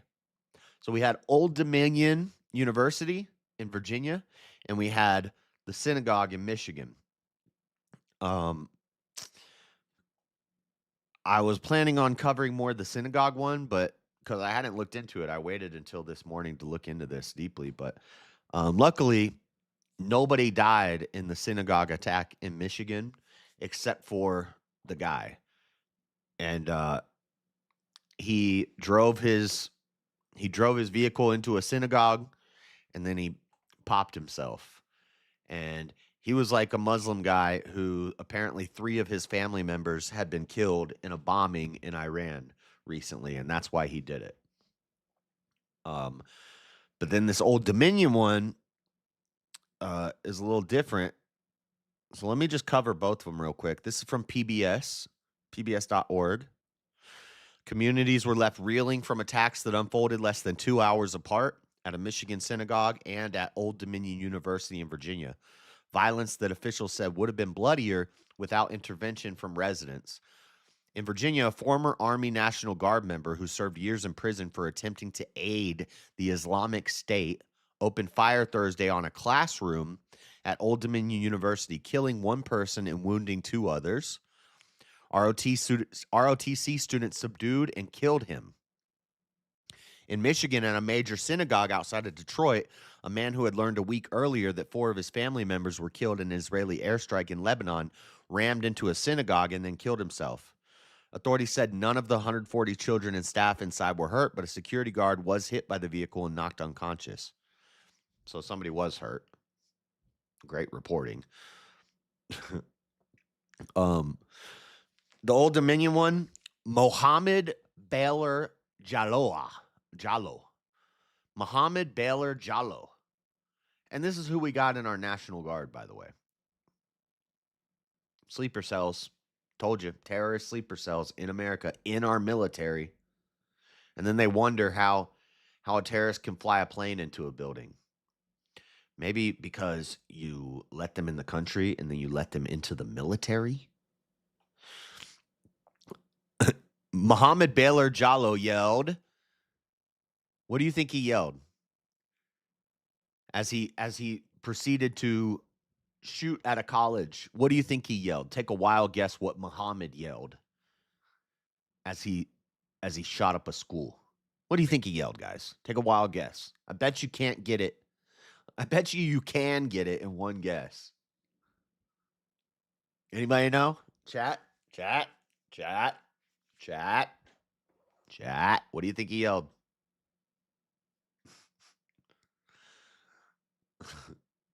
Follow the snack bar. You know what he yelled. He yelled, Allahu Akbar. Get the rocks. Abdul, get the rocks. No, he yelled, Allahu Akbar. And asked whether those in the university classroom were holding an ROTC event before he opened fire. Akbar. Yes, that's what he yelled. I'm going to Disneyland. I'm going to Disneyland. No, we know what he yelled. Jallo killed Lieutenant Colonel Brandon Shaw, an ROTC leader, and wounded 2 others. FBI officials praised the student's bravery from preventing further harm. One of the people wounded has since been released from the hospital, while Centara Health said the other person is in fair condition. ROTC students receive a scholarship to attend college while training to become commissioned officers in the U.S. military. The campus shooting is being investigated as an act of terrorism, FBI Director Kash Patel said on social media. He was a naturalized U.S. citizen from Sierra Leone who was specialist in the Virginia Army National Guard until 2015 when he was honorably discharged. In 2017, 2 years after he gets out of the military, where he was probably, MK Ultra'd after already being a terrorist sleeper cell, he pleaded guilty to providing material support to a designated foreign terrorist organization, the Islamic State Group, and was sentenced to 11 years in prison.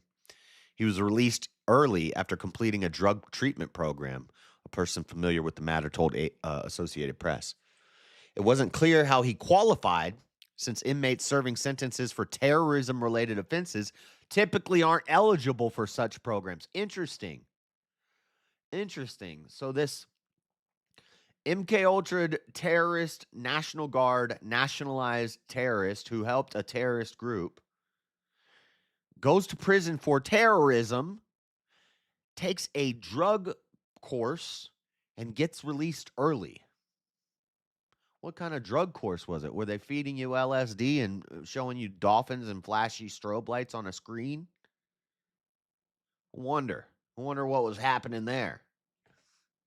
What was the prison drug program for the terrorist sleeper cell like? What do you think it was like? Oh my God. This is crazy. The Michigan attack. Ayman Muhammad Ghazali waited in his car outside Temple, Israel, near Detroit for about 2 hours with a rifle, commercial-grade fireworks, and jugs of liquid believed to be gasoline before crashing into a building full of dozens of children. Thank God that these people suck at everything they do. This is what happens when you sleep with your cousins. You get low IQ terrorists who try to bomb places but don't even know how to get the bombs to work. Thank God. That's a blessing in disguise. That this guy didn't take out 140 kids. That would have been horrible. But it also almost makes you think, like, is this even real? Is any of this even real? Like, these guys throwing these bombs that don't work, this guy doing this thing and nobody gets hurt except him. Or is this a way that the media can say, look what's happening because of the war? The only way we can get these terrorists to stop attacking American citizens is if we stop the war, guys. If we just let Iran get a nuke and if we ended the war and we let Iran have a nuke, then we wouldn't be at war and they wouldn't be attacking us on our soil. It's ass backwards. That's why, even though I'm not a fan of war, sometimes I think this is necessary. Like, these people are, I think Netanyahu said they are Amalek. They are the new Amalekites. And people are like, that's bad. That's a call for a G-side. And I'm like, I mean, sounds about right. It rings true to me. You know, sometimes you have to, you know, I don't know. We don't have God coming down and just telling us to do it, but we can have discernment and we can observe things, and they seem like kind of like the Amalekites, you know.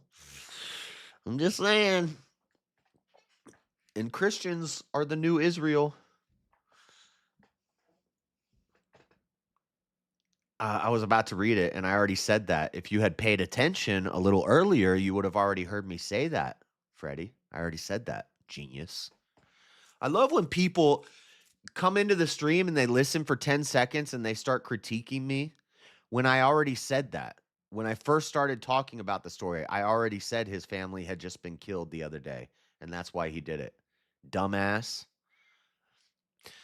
Man who attacks, and I'm not done yet.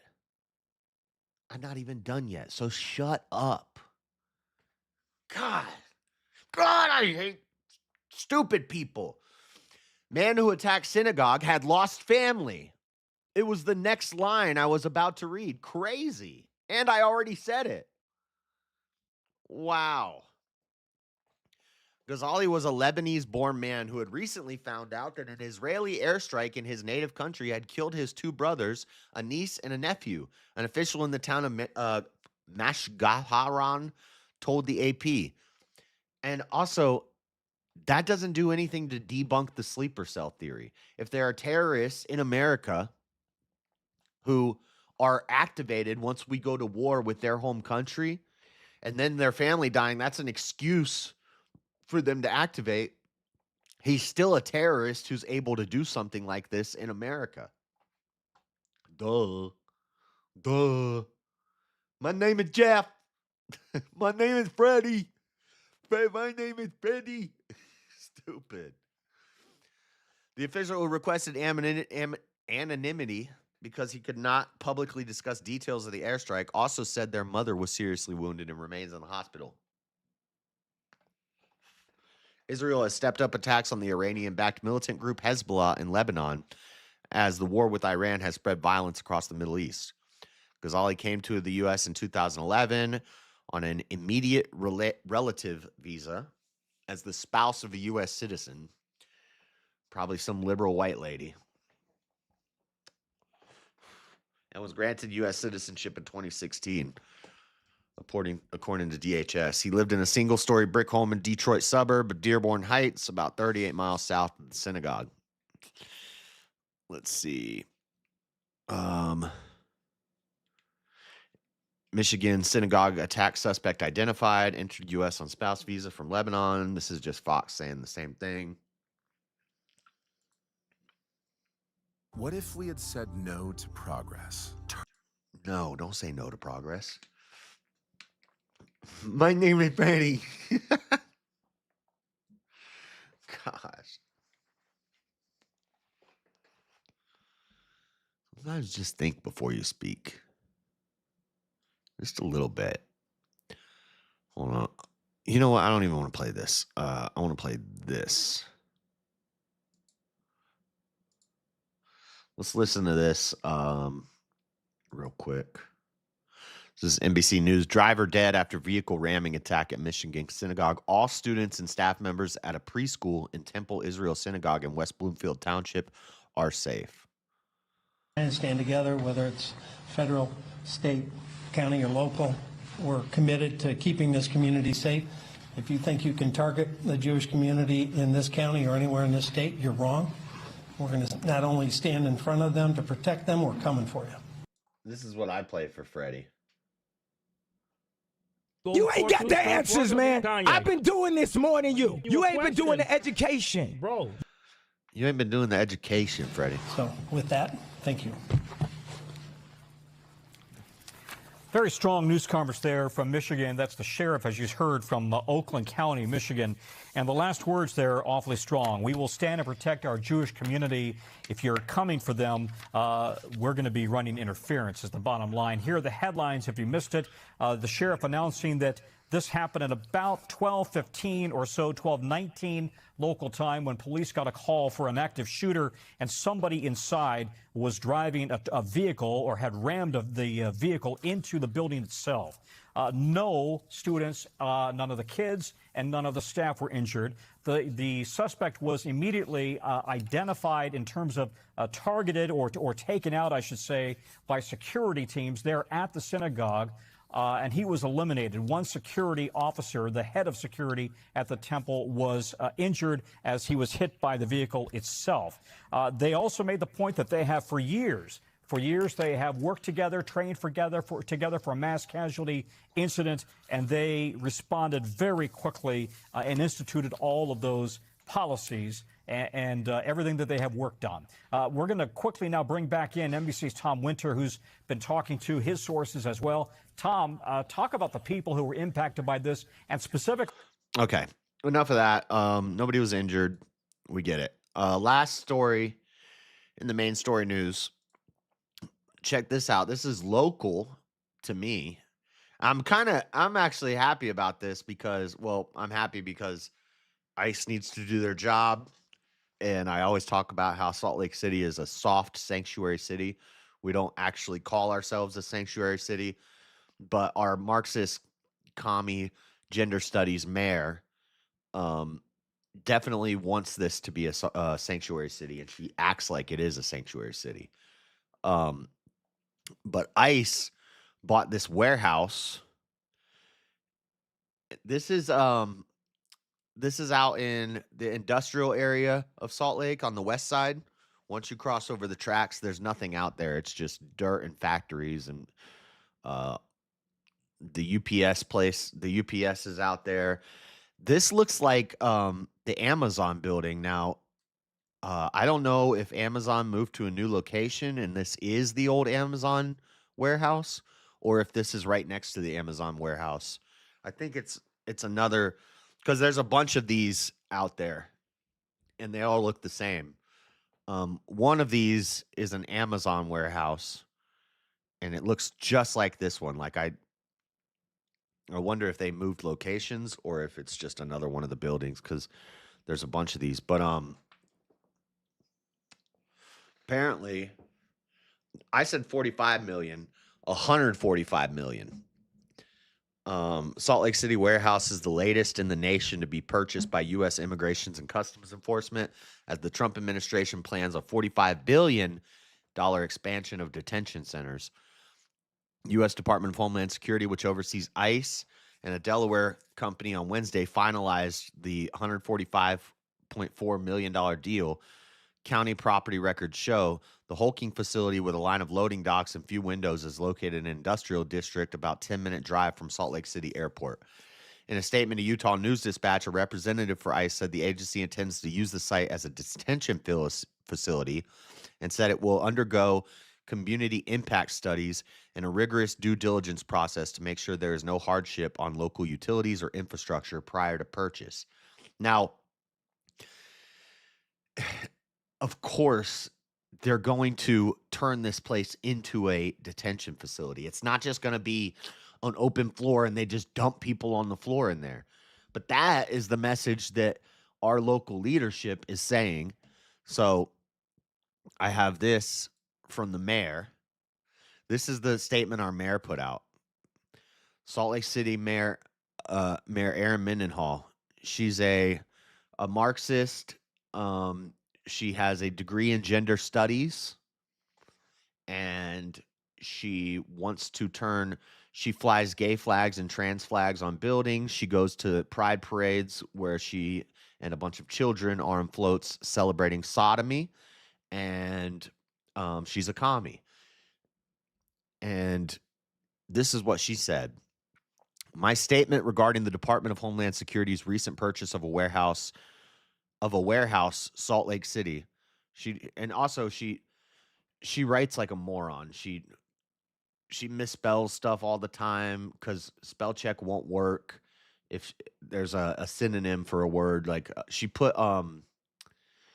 said, congratulations on the gold medal win. And it said METAL. And I was like, it's MEDAL, dumbass. I know you can't spell when spell check doesn't correct you, but it's MEDAL. Of a warehouse, Salt Lake City, for the purpose of using it as an immigration customs enforcement detention facility. Let me be clear.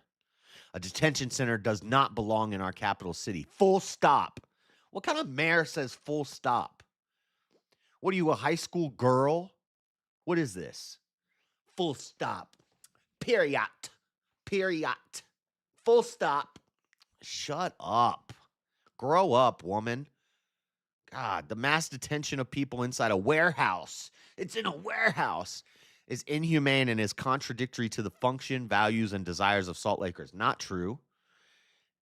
It's contrary to the commies and the Antifa and the low IQ tards who follow you, and I will use every tool at the city's disposal to stop it.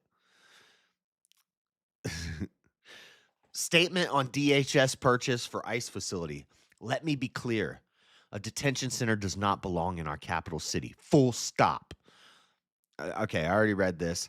I've directed our attorneys to look at possible legal interventions as we work with our federal and state partners.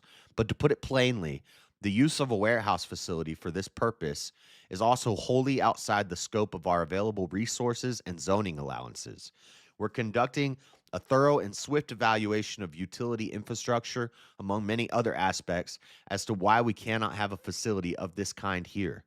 Utah's capital city, settled 175 years ago by pioneers seeking safe refuge, is not the place, nor does it have the capacity to host the state prison, a homeless campus, and a federal ICE detention center so closely congregated. Well, if you weren't trying to turn us into New California, we wouldn't need all these things. We talked about the giant homeless campus that they were building. They were building like a giant homeless encampment outside of Salt Lake City. And they're also moving a state prison here because our other state prison is really far away, but most of the crime happens here. So they're moving a state prison closer, putting a giant homeless encampment place right outside the city because there's a lot of homeless people here. We have a huge homeless problem. She doesn't want to address it. She'd rather do art installations in parks. We need more parks and we need more art installments. Yay. That's going to help the city. And bike paths. But she doesn't want to address the homeless junkies smoking fentanyl on the bus. This lady's retarded. And everybody calls her out on it in the comments in all of her posts. I don't know who keeps voting for this woman because our options for mayor are usually 2 Democrat women. Every time. Every time there's a mayoral election, it's always 2 Democrat women. That's our options. So I don't vote. Or I vote for just whatever random Republican guy is on the thing, but he has no chance of winning. It's crazy. I said, are you trying to start a riot? I know you want this to be a sanctuary city, but get the fuck out of here. Why don't you do something useful and use your gender studies degree to find out what a woman is? This lady's retarded. Anyway, Salt Lake Immigration Detention Center plans spark oppositions from mayors. Others are quiet. Salt Lake City Mayor Erin Mendenhall says she plans to do what she can. Halt plans for a new immigration detention facility in the city. Immigration and Customs Enforcement paid $145 million. While many have expressed opposition to the plans, others remain quiet as they seemingly seek more details. All I know is there will be a lot of protests outside of this place, and I can go get some content. So if you build it, they will come. So do it. I'm excited. Yeah, what the fuck? Full stop? Get that crap out of office, right? I know. It's crazy. It's crazy. They think it's a high school text message texting group or something. Full stop. From an elected mayor saying full stop. What? So stupid. Oh my god. Luckily, I think this is her last term. I think she's got to get out, but I don't think we're going to get anything better.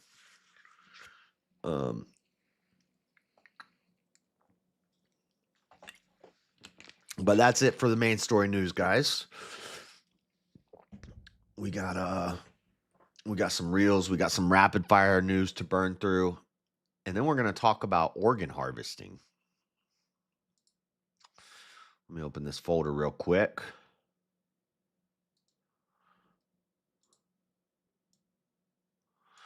Okay. So first we got some little reels and stuff to play. We're just going to showcase. Well, this one I just want to showcase a talented young man. This is fire. I heard this a while ago and then it popped up on my feed again and I was like, I'm going to put that in the show. It's so good. This is what's this guy's name? Levi Schechtman doing a piano recital. This is so good. I don't know if it's going to get copyrighted. So it might, you might only see it live. But the piano needed a cigarette after that one. If he did this 300 years ago, they would have called him a witch. Dude, this is one of the craziest piano pieces I've ever heard. Check this out. I don't know if it'll get copyrighted, but shout out to him. This is awesome. Listen to this. Watch what he's doing. He's holding the strings on the piano and he's playing with one hand. And he's holding, so some keys he hits and it makes a resounding piano sound, but then other keys he hits and it makes like a sound you don't hear from a piano because he's got his hand in the piano and he's holding the strings. Listen to this. This is crazy.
Can't play that in my head. That's fire, dude. That kid is fire. Dang. I love that. Now we got this is also gonna get copyrighted because the music playing, but it's so funny. Scott Jennings, it's CNN.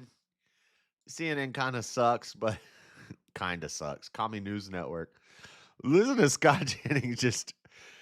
Listen to this. It's funny. You make jokes about people in prison in El Salvador. I mean, these things they speak to the heart of Americans and what we see people are going through. It's not a political standpoint to me. We try to see the humanity in people, and it doesn't seem like people on the right side are capable of that. This is what people voted for. We knew very well who Trump was during the first term, where he had the family separation policy, where he was putting children in cages. People voted for that again and again. I'm done pretending that there are people out there who will see this and be outraged by it. The polling numbers just show that's not true. People will say they don't like it, but they showed up to the voting booth and voted for him again and again. Of nearly 70,000 people in ICE custody right now, less than, I believe, 10% have criminal convictions. I mean, the data shows time and again that this is an unfair, inhumane policy. And so, no, I don't think this is going to make a difference. Kind of strange. Respond to what? What she just said. Look, I'm not going to respond to ad hominem attacks on 70 million. Respond to what? What? Oh, I'm sorry. I was thinking about the milkshake that I'm going to have when I get home. I can't wait. I'm going to have strawberry. I'm going to use Neapolitan ice cream. I have no idea what that woman just said. All I heard was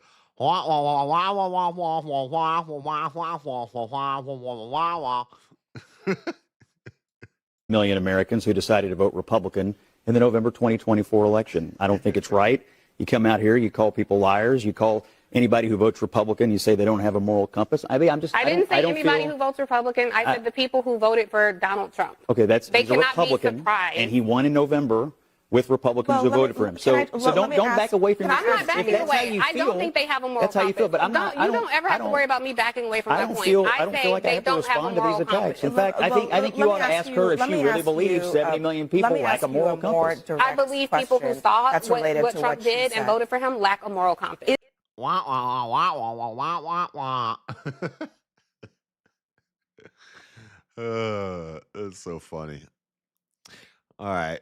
Let's do rapid fire news. What we got? We got space jellyfish.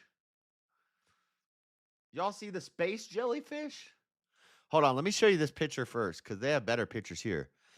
Dude, this is Project Bluebeam, guys. Project Bluebeam is happening. All of the flat earthers, if they see something like this, they're going to be like, that's the dome. It's hitting the dome. This is a... space jellyfish. This is a SpaceX rocket launch, and it's this super-powered rocket that I guess they're going to set up something. I don't know what they're doing. They're going to slingshot around the moon just to prep for an eventual Mars launch. So this is a super crazy SpaceX rocket. Your worldview is about to crumble and you're going to become a atheist. No, this is us doing this. This is us trying to send rockets to Mars. But it looks like it hits a dang dome. And so it made this space jellyfish. Look at these pictures. But then look at all the crazies in the chat. This is beautiful. God's angels are telling us that we need to have faith. It may be a SpaceX launched from space. However, it is a beautiful sign that we are blessed. Wow, this pic looks like an angel wrapping its wings around like a hug. Dude, this is Bluebeam. They're gonna have God coming down in a hologram for one world religion. So this is actually a rocket launched from space. So they sent up a rocket into orbit, and then another rocket launches from that rocket once it gets to space, and that's what it looks like. So I think there's video of it here. What is a space jellyfish? Meteorologist Brooks Garner said the space jellyfish phenomenon forms due to the sunlight high in the atmosphere reflecting off the exhaust of the rockets. It was likely seen in Georgia and along the U.S. northeastern coast.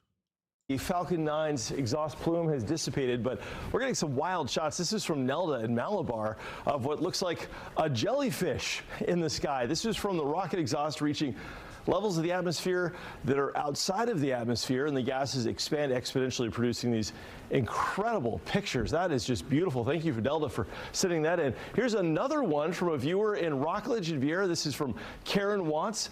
Same thing. You can see that jellyfish-like appearance.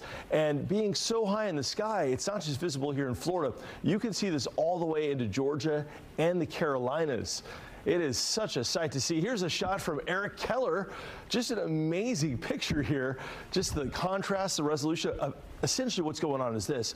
Before sunrise, when it's still essentially nighttime, these clouds of exhaust are so high in the sky, they're catching the first light of day long before it reaches the earth. So our sky still looks black.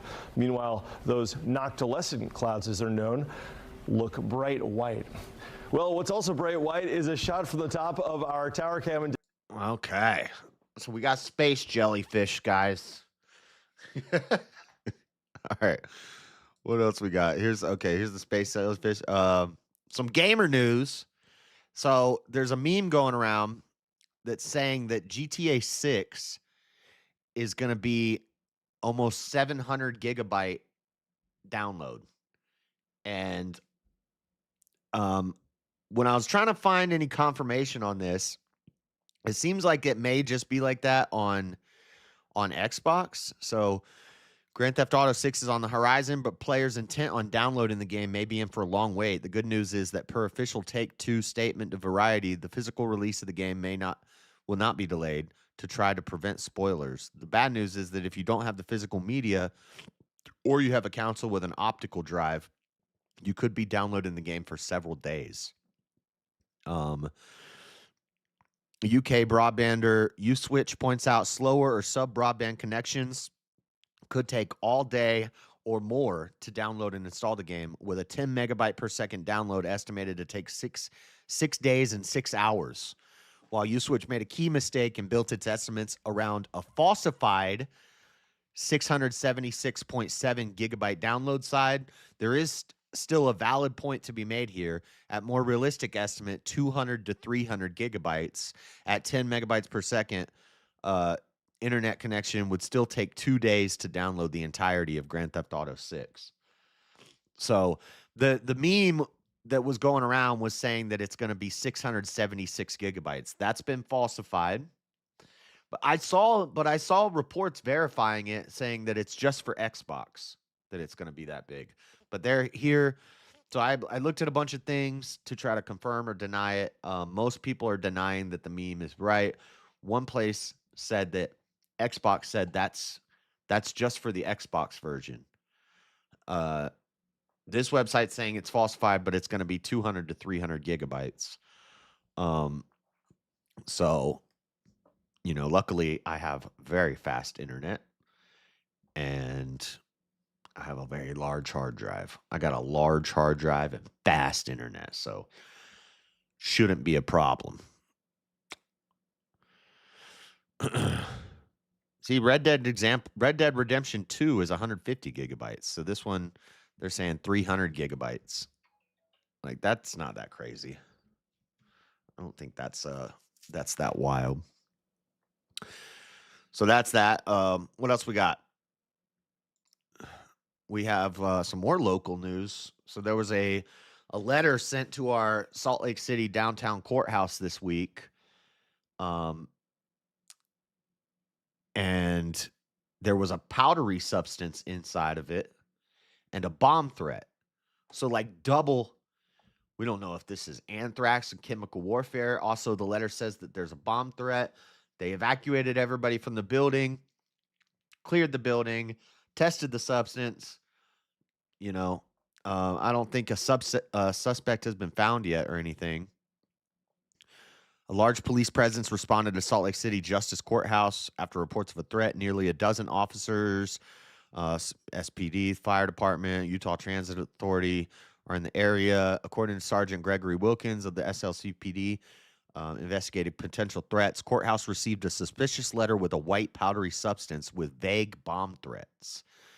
SLCPD also says some parts of the courthouse were evacuated. So that's crazy. Maybe some guy had a court date and he wanted to dodge his court date, so he just sent this in. But I don't know if anybody has been found in relation to this yet. Suspicious letter that caused Salt Lake City courthouse evacuation deemed safe. No threat to the public after a suspicious letter prompted evacuations. Letter contained vague threats and a green powdery substance. So the other report said white. This is a more recent report. Green powdery substance. It's something that happens, unfortunately, rather routinely. Suspicious packages, and we have to treat those packages as if they are a threat, and sometimes causes this kind of response. Courthouse was cleared. He didn't say whether the letter was dropped off in person or mailed, or if the threats were directed at any particular person. He also didn't say what the substance was. He said it was deemed unharmful. So, little scare we had there. What else we got? Virginia legalinsurrection.com. So this is kind of an obscure source. And I didn't do a lot of fact checking on this, so take it with a grain of salt. They're saying that Virginia Democrats pass a bill requiring schools to teach January 6th as an insurrection. So we can have more spurgs like Destiny in the future. Constantly, the worst possible event in American history since Pearl Harbor, 9/11, January 6th. Yep, it was a deadly, violent insurrection from the evil right wing. That's all they got. But we don't care about BLM burning cities for weeks. We don't care about Chaz and Chop. We don't care about Portland ICE riots going on for months and months and months. We don't care about an 8,000% increase in violence against ICE agents. We don't care about none of that. We don't care about Charlie Kirk getting killed. We don't care about an assassination attempt on Trump's life. We don't care about every right-winger who goes to a protest getting assaulted and attacked and protesters walking around with guns and killing people. None of that's violent. All we know is Muslims do terrorist attacks. That's right-wing violence. January 6th, that's right-wing violence. Therefore, the right is a bunch of violent terrorists. And everybody forgets about Antifa. This is retarded. Anyway, so that's that. Project Rainbow gets ready to. This is more a lot of I got a lot of local news for you guys, but I mean this is national. Transgender Day of Visibility is coming up. For some reason, they think we can't see them.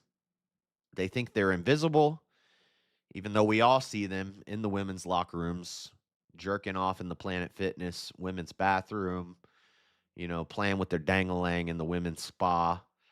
All these stories, reading to children at the library while Antifa carries AR-15s to defend them out front in Texas, and gay parades that go for a month every year where a bunch of degenerates walk around doing puppy play and have their junk flapping around in kids' faces. Yeah, they're not visible. It's like we don't even notice them. So we need a Transgender Day of Visibility. And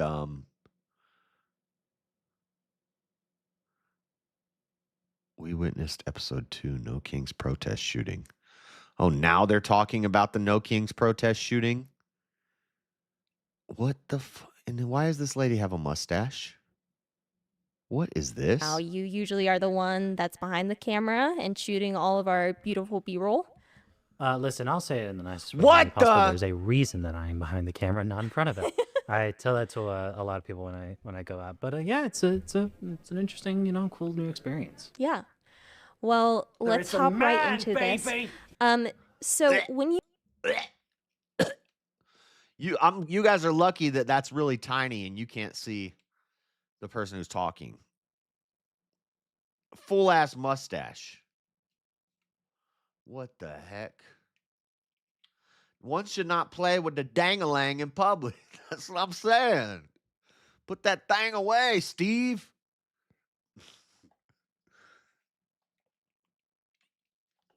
So we have the No Kings protest on March 28th. And then we have Transgender Day of Visibility. And pride flags are going to 1,400 Utahns. We have to assemble about 1,800 flags that we know will be going out. And so we're also looking at flags that have been torn and replacing them with better flags because we want to make sure we're nice and spiffy at showing our visibility. Yeah. Yeah, you guys aren't totally visible everywhere you go. When I see a 7-foot tall man with a beard wearing a dress and a mini skirt and a tube top, yeah, you're not visible at all. Yeah, we don't know you're here. It's retarded. Texas bans selling smokable cannabis. Takes effect March 31st. I think this is a dub. I think we need to move back to I know everybody hates this opinion, all the libertarian tards, the lawbertarians, all the fake conservative lawbertarians who are like, we gotta legalize the weed, man. We need more weed, man. They're not gonna like this, but Texas based. Now, smokable cannabis, gummies, all these like tonics and stuff that they sell, I think they're still gonna be able to sell those. Just no more flour. I think the carts are more dangerous. They need it, but is that considered smoking, or is vaping different than smoking? Smokable cannabis products must be removed from Texas stores by the end of the month after new rules in the state's health department. Virtually all edible hemp products will still be allowed with stricter packaging and testing requirements, but sharply higher fees on retailers and manufacturers, while lower than initially proposed, could lead to more expensive products to force some companies out of business. Based. Sweeping regulations for the state's hemp industry were first recommended in December. This is just a loophole, by the way, the whole hemp thing, the hemp versus cannabis thing. The hemp thing is just a loophole.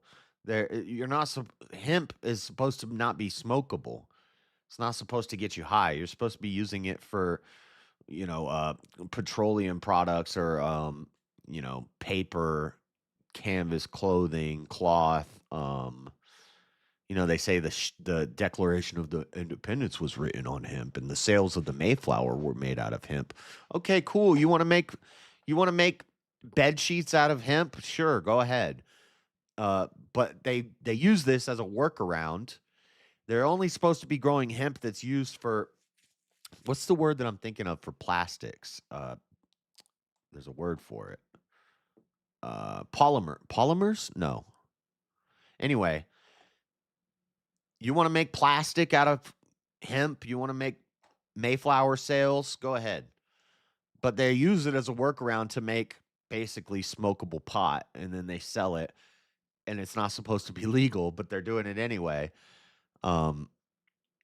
So sweeping regulations of the state's hemp industry were first recommended in December. They were created based on an executive order issued by Governor Greg Abbott after the Texas legislature couldn't agree whether to regulate THC products more strictly or ban them entirely.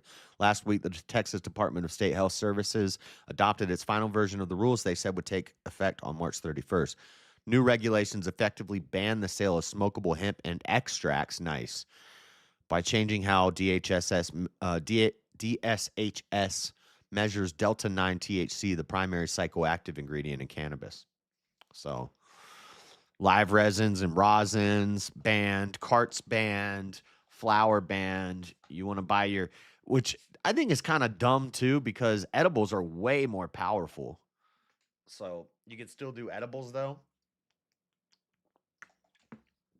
Anyway, and then last but not least, I referenced this earlier. I should have had this in the other file, but this is what I was talking about. So the left, this is Amir Balat, the guy who threw the bomb last week at the Jake Lang's anti-Muslim protest in front of Zohran Mamdani's house. This is the guy that was arrested. He's throwing up the finger, which apparently is an ISIS symbol. This is a guy at Mamdani's city hall. So Mamdani holds a city hall meeting, and this guy shows up, and he's holding up his finger. Now, this is what I was talking about. Is he throwing an ISIS gesture? Is he related to ISIS? Or is he just being like, yeah, we number one. We up in here, boy. Let's go. it's hard to tell. So I don't want to jump to conclusions, but I would not be surprised if this is some ISIS dude at Zoran Mamdani's Muslim town hall meeting. I would not be surprised, but we can't say for sure because this is a very obscure gesture. Just throwing up one finger, you know, I don't know that that necessarily means you're in ISIS. Because then we sound just like the left when they say this means white power or white supremacy. Just because I throw up the OK sign, it means I'm an evil white supremacist racist now. But it is interesting that he's throwing up the same gesture and he looks very similar to this guy. What do you guys think? I'll leave it up to you. You can make the call on that one. Anyway, you guys are slacking on the goal. I just got a alert. Hold on one second. You guys are slacking on the goal action. Wrath of Reason's carrying the stream. All right. I'm going to get to our last little segment here. Dude, stop. Why is my phone blowing up? Last segment here. It's been a while since we dove into a conspiracy theory. Today, we're going to talk about forced organ harvesting. Who's harvesting these organs? So, I heard about this on some podcast that I was listening to, and I put a note in my phone like a month ago. I just wrote forced organ harvesting. And so one day I planned on talking about it. And then yesterday, Marilyn was on the stream, and we were doing the schizo test. And that was one of the questions. And it refreshed it in my mind. And then when I was putting the show together today and I'm scrolling through my notes, I see forced organ harvesting. I was like, let's dig into this one. So the problem is when you try to look into this, basically everything's going to point you to China. It's been exposed that China is doing this. The Falun Gong is brought into this. We know about the Falun Gong because they started the Epic Times. Epic Times is based. Falun Gong are based. I met one of their representatives at the Stop the Steal protest on January 6th here in Utah. There was a Chinese lady with a table set up, and she had all these signs and stuff that said "End Chi-Coms" and Chinese Communist Party is evil. And she was like a Falun Gong representative, and I talked to her. I think it's in one of my videos. But I didn't really like interview her. I just talked to her a little bit. I was like, what's this all about? Oh, that's pretty cool. But she's Falun Gong.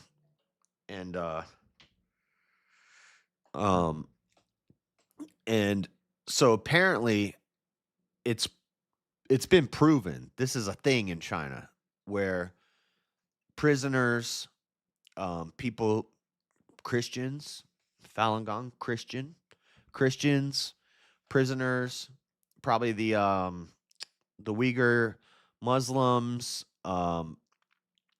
they're taking their organs and then they're selling them. They're trafficking them and selling them. So that's not a conspiracy theory. That's happening. We know that's happening in China. The conspiracy theory is, and then also we know that Mexican cartels do this to tourists. Mexican cartel will grab you up. You wake up in a bathtub with your organs missing. So all this stuff has been proven. It's not a conspiracy theory. We know that it happens.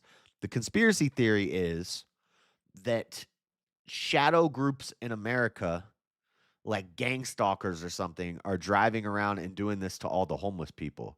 So all our homeless community is just like getting grabbed up and getting their dang liver and their spleen and their kidney taken. Eyeballs, lungs, hearts. And so I started thinking about it, and I'm like, dang, a couple times I woke up and didn't know where I was. You know, I got a little too faded the night before, fell asleep somewhere, woke up in a different place, don't know how I got there. You know, sometimes I have to wonder, do I still have, and I don't go to the doctor. So I don't even know if I might be missing a dang kidney or something. I might be missing a liver. So that's what we're going to look into. I couldn't find a lot on the conspiracy theory side of it, but I did find stuff about the Chinese, the Chinese. Donald Trump don't like China. China's asshole. Forced organ harvesting. So just a simple Google search. What's Google AI saying? We'll start with the basics and we'll branch out. We'll go deeper and deeper into it. Okay. We're going to start with Google AI overview. What do they say? Forced organ harvesting is the illegal and unethical practice of systemically removing organs from individuals without their free or informed consent, often as part of state-sanctioned programs targeting prisoners of conscience and ethic or religious minorities. The practice is widely condemned as a severe human rights abuse and a crime against humanity. Forced organ harvesting involves removing one or more organs from a person by means of coercion, abduction, deception, or abuse of power. Victims are often killed in the process, serving as an on-demand source for transplants. Primary allegations are in China. The majority of current international focus and evidence has centered on the People's Republic of China. The People's Republic of China, aka Chi-Coms, the communist Chinese Communist Party, which is accused of operating an industrial scale system of forced organ harvesting. Targeted groups. The main victims in China are reportedly detained religious and ethnic groups, particularly practitioners of the spiritual movement Falun Gong, as well as Uyghurs, Tibetans, Muslims, and Christians. Short wait times. Hospitals in China have advertised organ transplant wait times of weeks, which is medically impossible in ethical donation systems that rely on random death and voluntary donors. Yeah, you'd think in China it's going to take you forever to get an organ, but no. You get your organ transplant super fast. Barely even a problem, you know? Why? Because they're just grabbing up people and ripping their organs out. Does meshing the whole schizophrenic test make... Yes, you're definitely schizophrenic. Short wait times, lack of voluntary donors. The rapid expansion of China's transplant industry did not correlate with an increase in voluntary donations. So they don't have a lot of voluntary donors. But they want to grow their transplant system. They want to make their wait time shorter for the organ transplants. How are we going to do this? Well, we're just going to take the organs from the prisoners. We got prisoners. We got people locked up in camps. Just take their organs. No one said gang stalkers were harvesting organs. Oh, I can convince you that gang stalkers are the ones harvesting the organs of the homeless people. I can get you there, I promise. An independent body, the China Tribunal, concluded in its final judgment in 2020 that forced organ harvesting has been committed for years in China on a significant scale and continues today beyond reasonable doubt. So a lot of this is coming from The Conversation here. Academic rigor, journalistic flair. The Conversation. Killing prisoners for transplants. Organ transplantation is a life-saving therapy for millions of patients and one of the greatest successes of modern medicine. However, a limited supply of donor organs paired with a massive demand for transplants has fueled the global organ trafficking industry, which exploits poor, underprivileged, and persecuted members of society as a source of organs to be purchased by wealthy transplant tourists. Although this practice occurs in many countries, the situation in China is particularly concerning. China is the only country in the world to have an industrial-scale organ trafficking practice that harvests organs from executed prisoners of conscience. Executed prisoners of conscience. What does that mean? Like, basically, people who are locked up for their beliefs, like the Uyghur Muslims, like the Falun Gong, like Christians.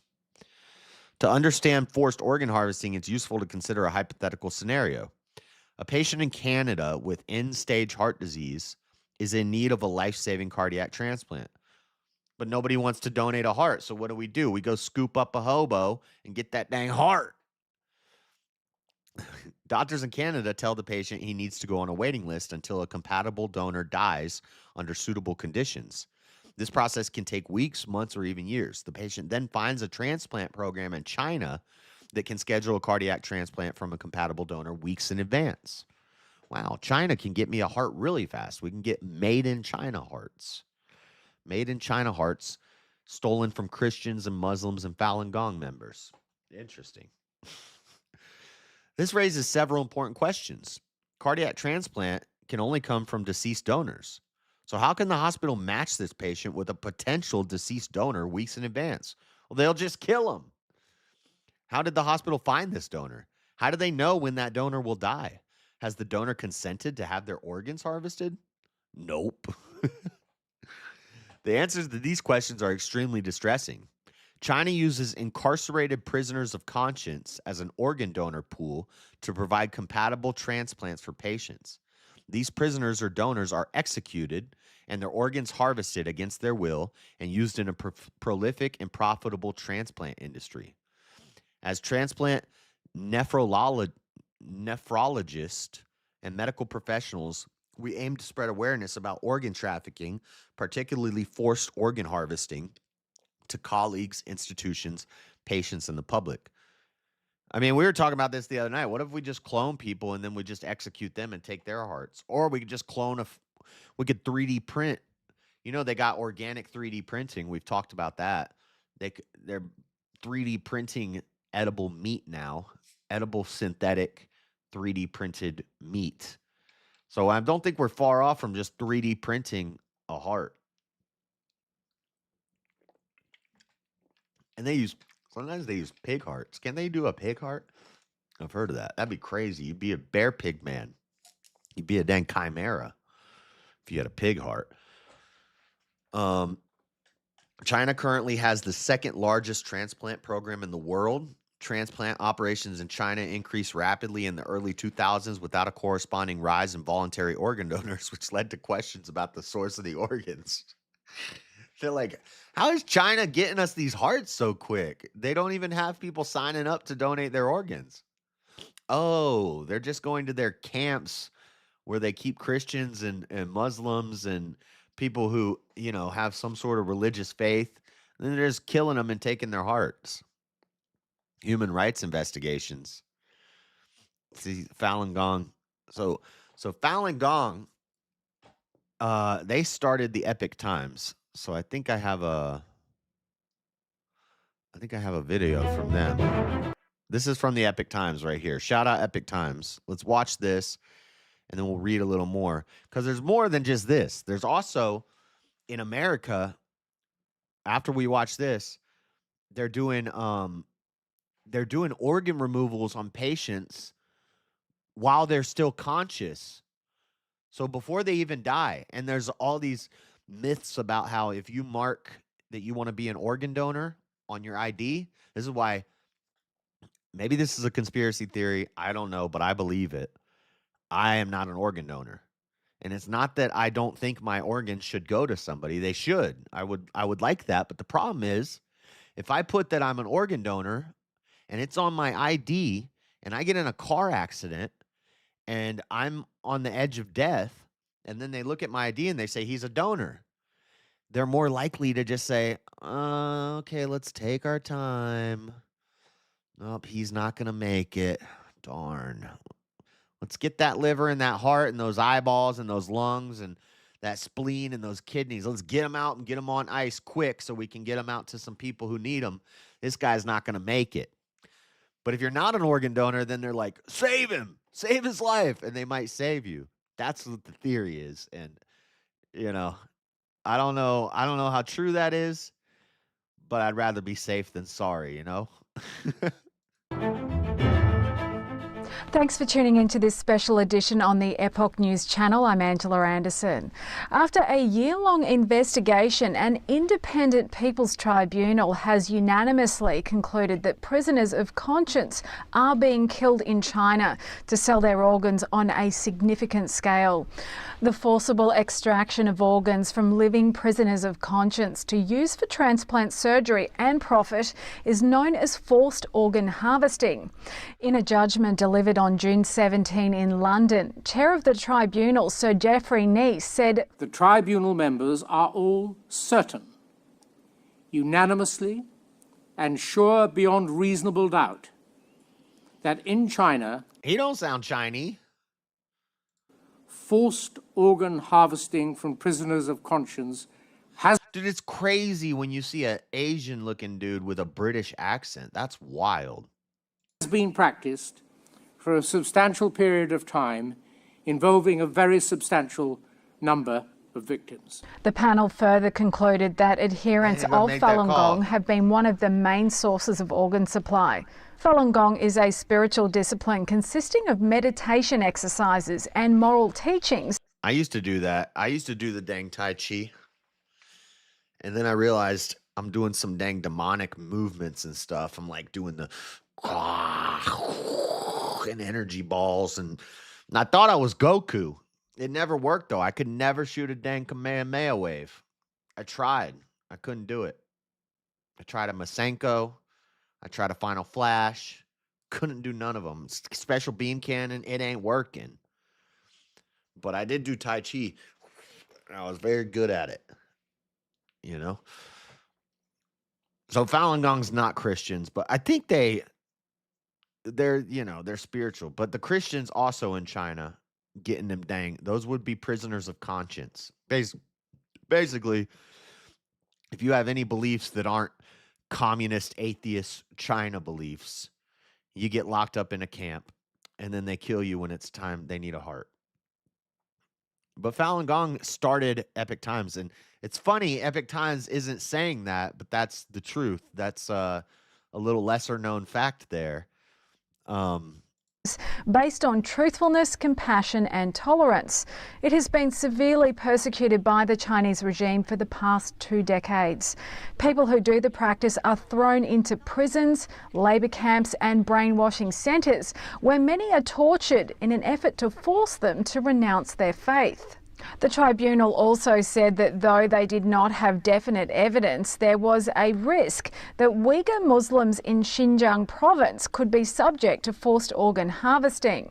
The US State Department and experts estimate that more than 1 million Uyghurs and other Muslim minorities are currently being detained in re-education camps.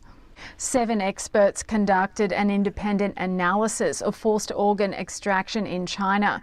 The chairman, Nice, previously led the prosecution of former Yugoslavian President Slobodan Milosevic at the International Criminal Tribunal.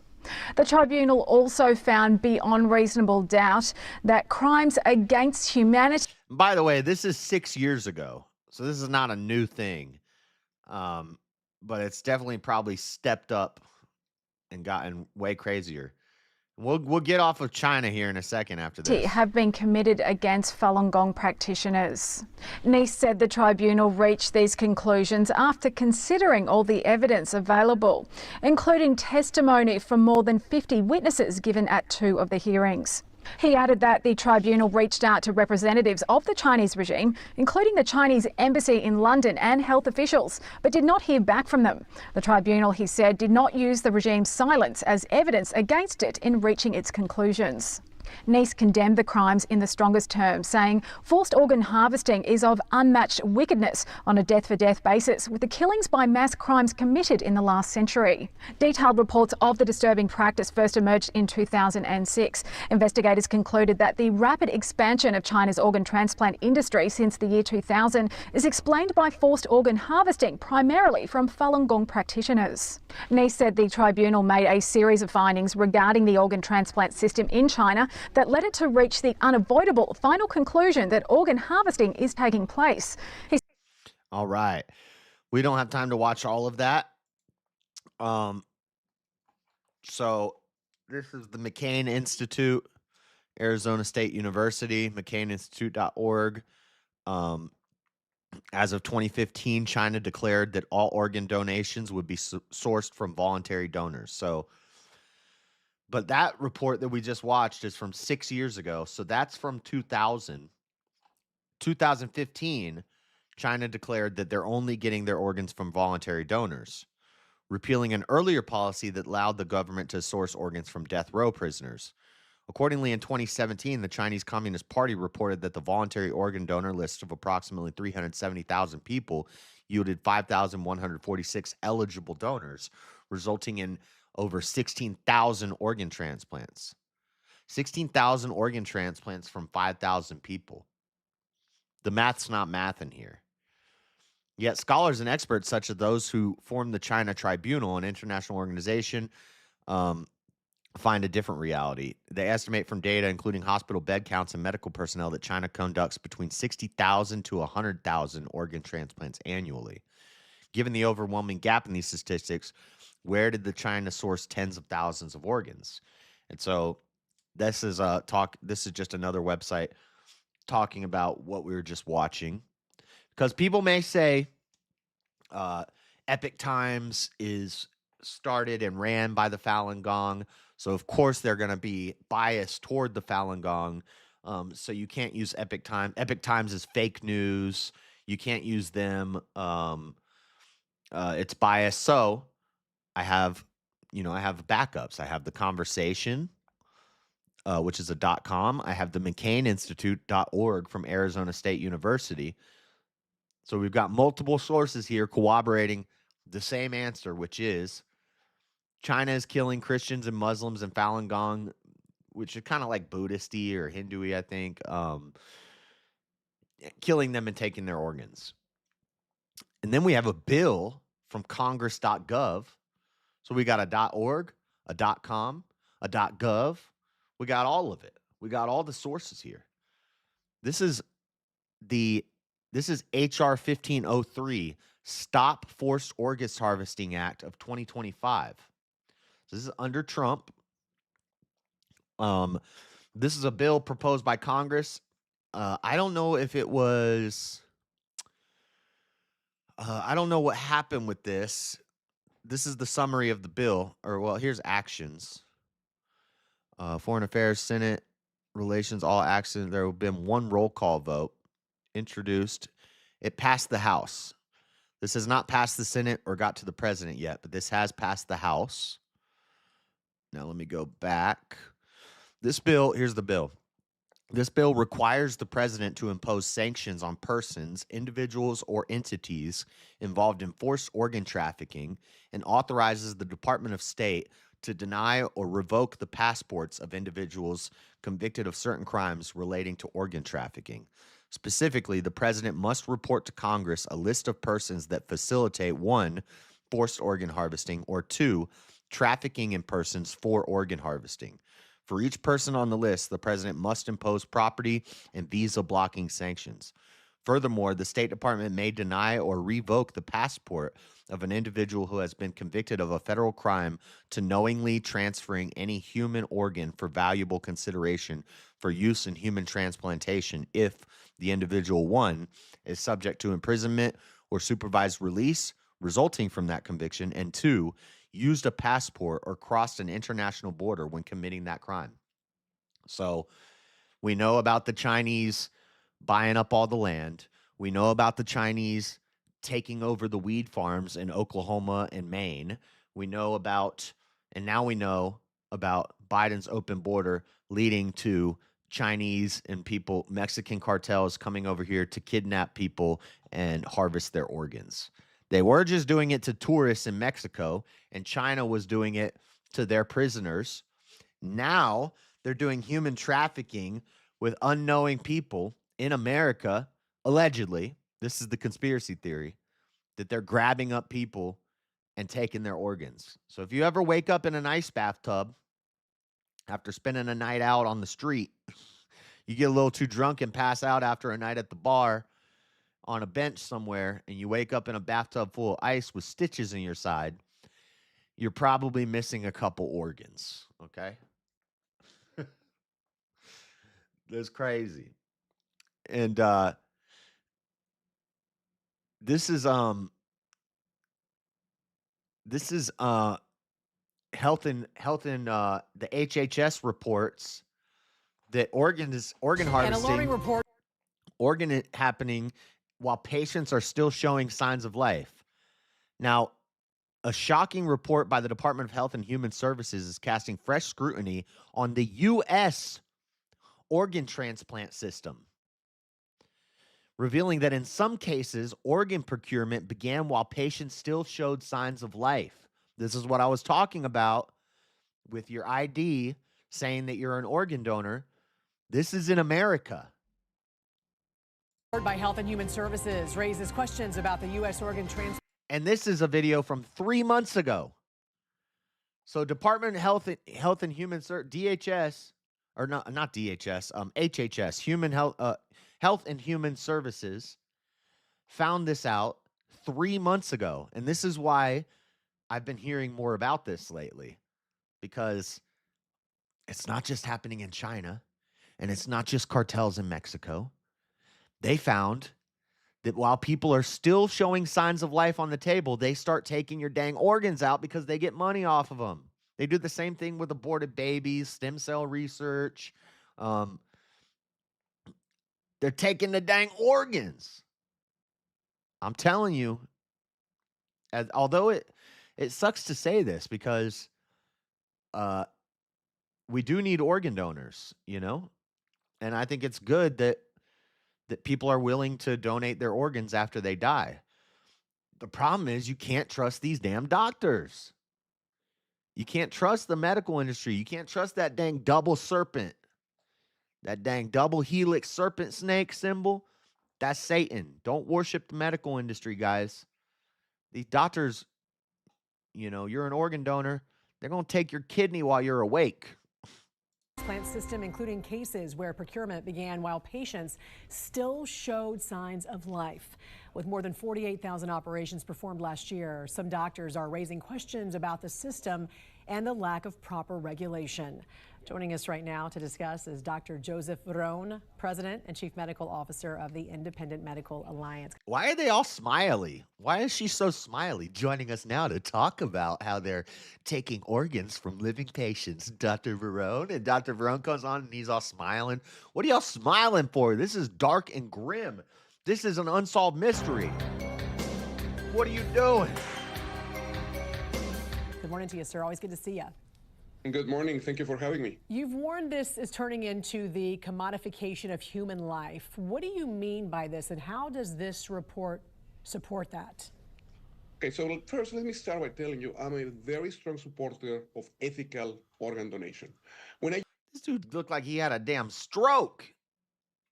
He's operating on people, and see what he's saying here. I agree. Ethical organ donation, I'm a strong supporter. Okay? We need people who are willing to donate their organs to save lives. That's awesome. That's a good thing. But how can I sign a government paper at the freaking DMV with somebody who barely knows how to do their job at the DMV, the worst place? How can I sign a paper that says, "Yeah, I'll donate my organs," and then trust that if I get in a car accident, they're actually going to try to save my life? I can't trust it. I'm scared. You know? I use the phrase commodification of human life. I mean, the system has allowed the value of a person, of an actual human being, to be reduced to a commercial value of a pair of organs, to say that. The new HHS report actually confirmed. I mean, that's kind of been the case for a long time. From what many of us have been warning about. There are a bunch of cases where they start procuring organs. This is a doctor saying this. So I'm not YouTube. If they say this is some sort of false medical information, I'm not saying organ donating is bad. I'm saying there's suspicions, and this is being alleged, and doctors are saying it. Human Health and Services is saying it. We have bills from Congress talking about that it's happening. We have .govs, .coms, .orgs. China's doing it. It's happening all over the world. What makes you think that it's not happening in America? We'll kill babies in the womb. You think that they won't let you die so that they can get your organs? When the patient is still alive. For example, they have spontaneous breathing, they have brainstem reflexes, or they have incomplete testing. So once you start treating a patient body as a part of an inventory more than anything else, you are losing your dignity. And that's a line that the current healthcare system should never cross. Yeah, yeah. And, brain death rules vary widely across hospitals. How big of a problem is that, and what safeguards should be in place? Well, it's extremely serious. I mean, most Americans assume that brain death is uniform, but that is not true. In the United States, brain death determination varies from hospital to hospital, from state to state, sometimes from physician to physician. Some hospitals require that you do. So it's not objective. Saying this person's brain dead is not objective. It's not the same in every place, every hospital you go to. How much money do you have? What kind of hospitals do you have in your area? Do you have the best technology and the best equipment? Similar to age of viability for children. In some states or in some hospitals or with some patients who maybe don't have health insurance and don't have a lot of money, age of viability for a child in the womb can vary. It's different. So it can't be a good metric for when abortion is allowed, quote unquote. I should never be allowed, but if a state's going off of age of viability, that's subjective. That changes. It's relative to where you are. So same thing with brain death. You might be brain dead in one city, in one hospital, if you're one patient, but a rich guy in a nicer place with a nicer hospital isn't brain dead. Apnea testing, other ones rely on a single exam, other ones require confirmatory tests, others don't. So there is so much inconsistency that it's very unethical in some instances to say who's really dead and who's really not. So what we need a uniform, federally informed, evidence-based standard for what brain death is. In case you can't understand this guy, so he's like missing teeth and he looks like he's had a stroke and he has a weird accent. He said uniform, federally enforced standard. Okay. Not, actual guidelines, but mostly safeguards to protect patients. Yeah, and donation after circulatory death is growing fast. That's when patients are on life support, often in a coma, so their prognosis is more of a judgment call, which is why it is so controversial. So what are families often told or not told before they agree to donate their loved one's organs? When you have donation after circulatory death, that has grown very rapidly because you want to expand the donor pool. So in donation after circulatory death, when the heart stops, even if it's briefly, the procurement team comes in and starts, working on getting the organs. The controversy is very simple. Is it 2 or 3 minutes of no pulse enough to declare a person permanently dead? In the US, it can be as short as 75 seconds. So I don't think that that's 100%. So if your heart stops for 75 seconds, maybe instead of clear, instead of jumping you, maybe instead of trying real hard to resuscitate, you say, well, his heart stopped for 75 seconds. Get that heart out, boys. We need that heart. We're going to take that heart, boy. Meanwhile, if you had more money and you were in a nicer hospital, they might be able to resuscitate you. Ethical. We need to have more testing. We need to have an informed consent that is complete, because it's often incomplete because these time thresholds are so. And medical miracles happen all the time. There have been people there's kids that have been frozen under ice for like 3 hours, and there's no reason they should come back to life. And they do. There's that diver, they made a movie about him, who died underwater. And then they brought him back up and they resuscitated him because he was real deep in the cold water. It like preserved his body, and they were able to resuscitate him, and he's doing just fine now. They said he was never going to be able to talk or walk. He's going to be brain dead. He's fine. He was fine. Same thing with the kid under the ice. There's medical miracles that happen all the time where people who should be dead, were brought back to life. So instead of just saying, 75 seconds is up, get the heart out, maybe we should focus on studying these medical miracles and find a way to resuscitate these people. Maybe they're not dead yet. Maybe they just look dead on the machine. But the doctors want that dang payout. They want that dang organ. So fragile from an ethical standpoint. Yeah. So what immediate reforms do we need right now to basically restore public trust and ensure that organ donation is actually ethically transparent? Well, I mean, there are reforms that are urgently needed. Number one, you need a true national standard for. Speaking of donating, we only got like 10 minutes of the show left. Y'all need to either donate some organs or go sell your kidney so that you can donate to the super chat goal. All right. What brain dead is. That's number one. Number two, you need to have transparent and honest, informed consent of the organ donation. You truly have to be 100% honest on that. You need to have an independent oversight. There needs to be an organization that truly oversees this, and not as a commerce, not a business. And you need to prohibit any procurement activity before the patient meets the full legal definition of death. So no such thing as near death or likely to die. You have to verify that the patient is dead. Yeah, and to learn more, you can visit imahealth.org. Dr. Look at that dang double helix, boys. Look at that dang snake. That's Moses's rod right there. That's a satanic symbol. Joseph Ferron, President and Chief Medical Officer of the Independent Medical Alliance. Sir, great talking to you as always. Thank you so much for joining us this morning. Happy Thanksgiving. My pleasure. Happy Thanksgiving. Happy Thanksgiving, guys. Long recovery periods. All right, I got one last video. We don't have time to watch this whole thing.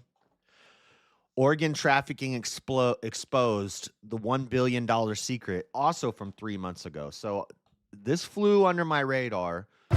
I was site director for Fortune 500 companies for a number of. The heck was that? That scared me. Kind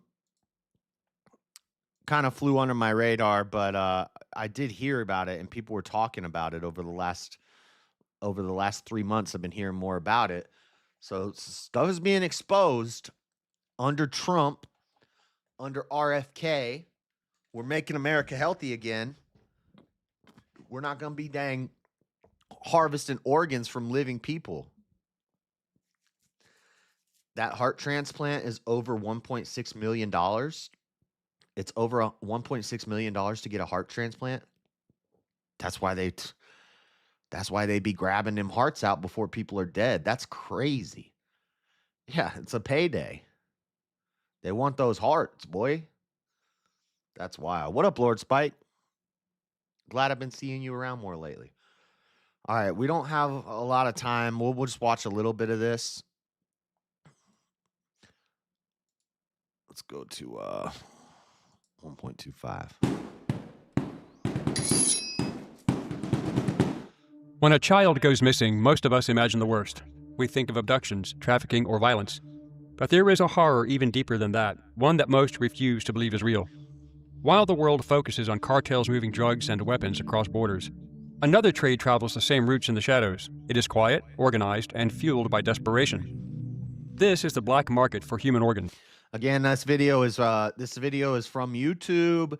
All of this is stock footage, and this is for news and educational purposes.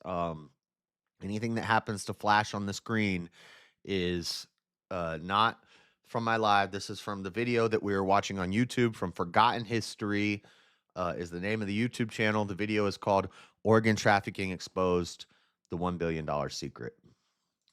A hidden network that turns living people into inventory. Every missing person, every vanished child could be another transaction in a system that profits from the body itself. How widespread is illegal organ and body part harvesting? Where is it most active? What is the difference between legal and illegal organ harvesting? Is there a social or financial disparity involved? Hello, I'm Colin Heaton, former history professor, Army and Marine Corps veteran, and welcome to this episode of Forgotten History. God, that guy is skinny. We don't have time for the intro. We gotta get through some of this. The international black market in human body parts is one of the most unknown and yet lucrative business models. In the illegal trade, the victims are not alive to testify that they gave consent. Most victims are never found, and those who do willingly sell an organ, whether legal or not, most often do not testify in court against their purchasers. Current research indicates the trade makes conservatively about $1.2 billion per year, involving many countries. But that amount may be even higher than reported. Kidneys This make is up due to transplant 68%. tourism. And the kidney, you can lose your kidney and live. So that's why these organ harvesters, that's the main thing that they'll take is the kidneys, because you can live without a kidney. So they can take you, knock you out, take your kidney. That's what you wake up in the bath of ice.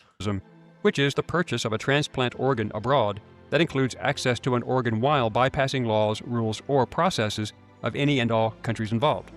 In addition, these black market transplants are often dangerous to both the donor and recipient due to unsafe and unsterilized. So see, we're touching all the bases here. We've covered the China is doing it to prisoners of consciousness. They're doing it to their Muslims, their Christians, their Falun Gong, the people who break the communist laws. They get locked up into re-education camps, and then they execute them and take their organs and ship them all over the world. We've covered America, the unethical practice of organ harvesting in America from people who may not be totally dead yet, still showing signs of life.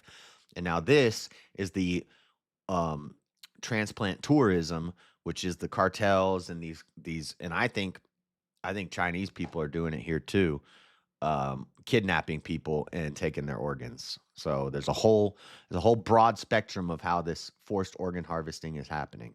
Conditions and unqualified surgeons. Because of these conditions, compatibility and safety screenings are often unreliable or skipped entirely. As a result, recipients frequently contract serious diseases such as hepatitis, cancer, or HIV. In some cases, both the donor and the recipient of the organ travel to a country with adequate facilities to perform a legal surgery. In other cases, a recipient travels to receive the organ of a relative living abroad, which is often legal. In 2007, 2,500 kidneys were purchased in Pakistan, with foreign recipients making up 2/3 of the buyers. In the same year, in Canada and the United Kingdom, experts estimated that about 30 to 50% of their transplant patients illegally purchased organs abroad. The kidney is the most commonly sought-after organ in transplant tourism. About 75% of all illegal organs harvested, with prices ranging from as little as $1,300 paid to a donor to as much as $150,000 or more paid by the recipient. Reports estimate that trading involves kidneys, but livers are also in high demand, with prices ranging from $4,000 to $157,000 because they are regenerative, making liver donations non-fatal, but they are far less common due to painful post-operative recovery periods. Other high-priced body parts commonly sold include corneas at about $24,400 and unfertilized eggs at $12,400, while lower-priced bodily commodities include blood at $25 to $337 per pint, skin at $10 per square inch, and bones and ligaments average $5,465. Hearts and lungs are also in high demand. This spawned transplant tourism and organ trafficking of these parts, which is very rare due to the sophisticated nature of the transplant surgery and the state-of-the-art facilities required for such transplants and extremely long recovery periods. Most nations ban the practice. While internationally condemned, Iran is the only nation that allows organs to be bought and sold for money. Iran still places restrictions to limit transplant tourism, and foreigners are not allowed to buy the organs of Iranian citizens. Under Iranian law, organs can only be transplanted between people of the same nationality. So, for example, an Iranian cannot purchase an organ from a foreign national. In Iran, the price of a kidney ranges from $28,000 to $45,000. But on the black market, the same kidney can be worth over $100,000, with most of the proceeds taken up by middlemen. The typical price paid to donors on the black market is thought to be about $5,000, but some donors receive as little as $1,000. Often, would-be donors are tricked into selling organs or threatened with violence. Dude, if my doctor had a DC sticker on his laptop, I would find a different doctor. What are you talking about? Get out of here. Or simply kidnapped. Common deceptions include being told human beings have 3 kidneys, or that kidneys regenerate after being removed, or being... What are you hitting the skate park after this, Doc? What are you doing? Can you kick flip? Being falsely told they will experience no negative side effects from a kidney removal. In fact, kidney donors may face serious lifelong medical challenges and be unable to work. Australia and Singapore recently legalized monetary compensation for living organ donors. Proponents of such initiatives say that these measures do not pay people for their organs. Rather, these measures merely compensate donors for the cost associated with donating an organ. Australian donors receive 9 weeks paid leave at a rate corresponding to the national minimum wage. Kidney disease advocacy organizations in both countries have expressed their support for this new initiative. I don't see missing people flyers on power poles anymore. I estimate this is why. Also, all those test tube babies in donor banks. Yeah. Yeah, it's crazy. However, due to the long waiting periods regarding donor organs and the medical tests to ensure compatibility, many wealthy people who may not be at the front of the lines for a transplant often use their wealth to jump ahead of the line. This is where the black market truly profits, but the demand for organs far exceeds what legitimate transplant systems can provide, and that's where the black market steps in. People being kidnapped and killed for organs is not unusual, and one case stands out. The arrest of Martha Alicia Mendez Aguilar on September 2, 2025, exposed the Jalisco New Generation cartel's role in the black market. Aguilar allegedly lured poor pregnant women to remote locations where she would perform illegal C-section operations, often killing the women and harvesting their organs while trying to obtain the required infants for the black market adoption and organ transplant businesses. I think we covered a story about like 3 tourists that went to Mexico to get plastic surgery, and then they woke up and they were like missing their organs. It happens a lot.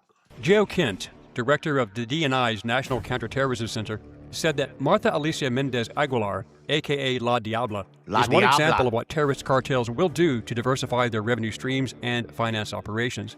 Mendez Aguilar remains in Mexican custody pending trial. But so far, the activities attributed to La Diabla are outside U.S. territory.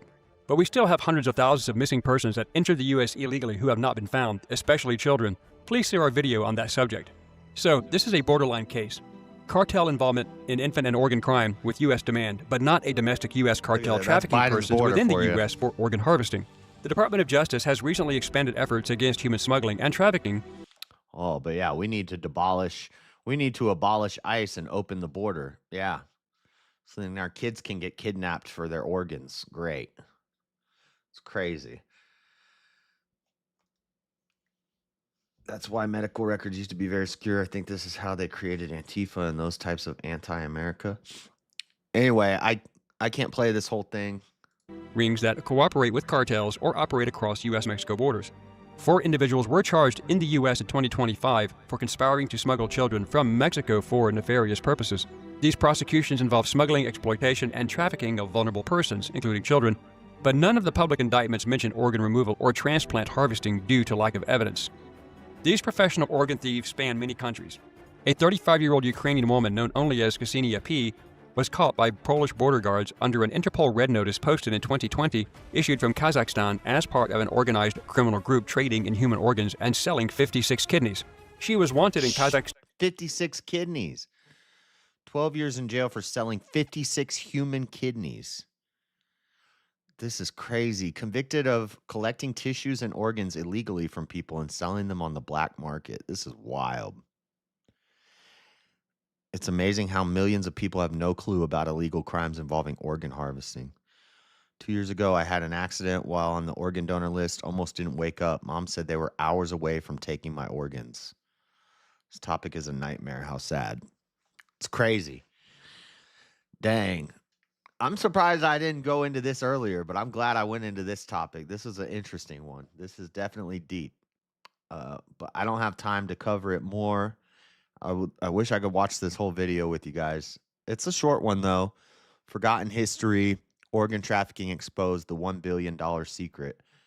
So it's been a while since we went conspiratorial on you guys, but today we covered organ harvesting around the world. What do you think? True, false? Am I crazy? Am I schizo? Is this a schizo take? What do you think? It's up to you. You make your decision. I'm not a teacher. Don't let me teach you. I'm just here because the world's a crazy place and I'm reporting on it. You know? Don't take my opinion. I presented you some evidence. Go do your own research. Study yourself approved. Decide for yourself what you think. I would think about this at least a decade ago. Yeah, it's not like it's a new thing either. We showed that today. But anyway, I got to go to work, guys. Thank you for hanging out. Another amazing Dreaded Conservative show. Monday night, kicking the week off right. The world's a crazy place. I just report on it. If you like it, tell a friend. If you hate it, tell everybody. You know, we're 60 subs away from 6,000. So if you're not subbed up, make sure you're subbed up. Did I miss a super chat? Hold on, it says we got 15 in super chats, and I only talked about Wrath of Reasons. Maybe I missed one. Let me go check in a second. First, let me set up a live. Speakeasy's doing Shiva's birthday stream, so we'll send you over there. They're just hanging out, having a panel for Shiva's birthday. Everybody, go cheer up Shiva, talk to him, hang out with them, and have a good time over there. Let me see if I missed any super chats.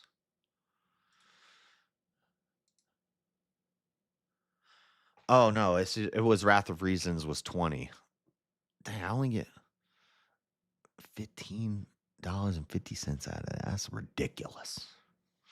Anyway, thank you guys for hanging out. I'm going to head out. God bless everybody. I will see you back here in the morning, and we will keep in the morning we'll do the Bible stream, and we're working our way through Jeremiah. We'll probably get through Jeremiah and Lamentations this week is the plan. So God bless everybody. Have a good one, and I will see you later. I'm out. Peace. Go put some chairs in Easy's chat.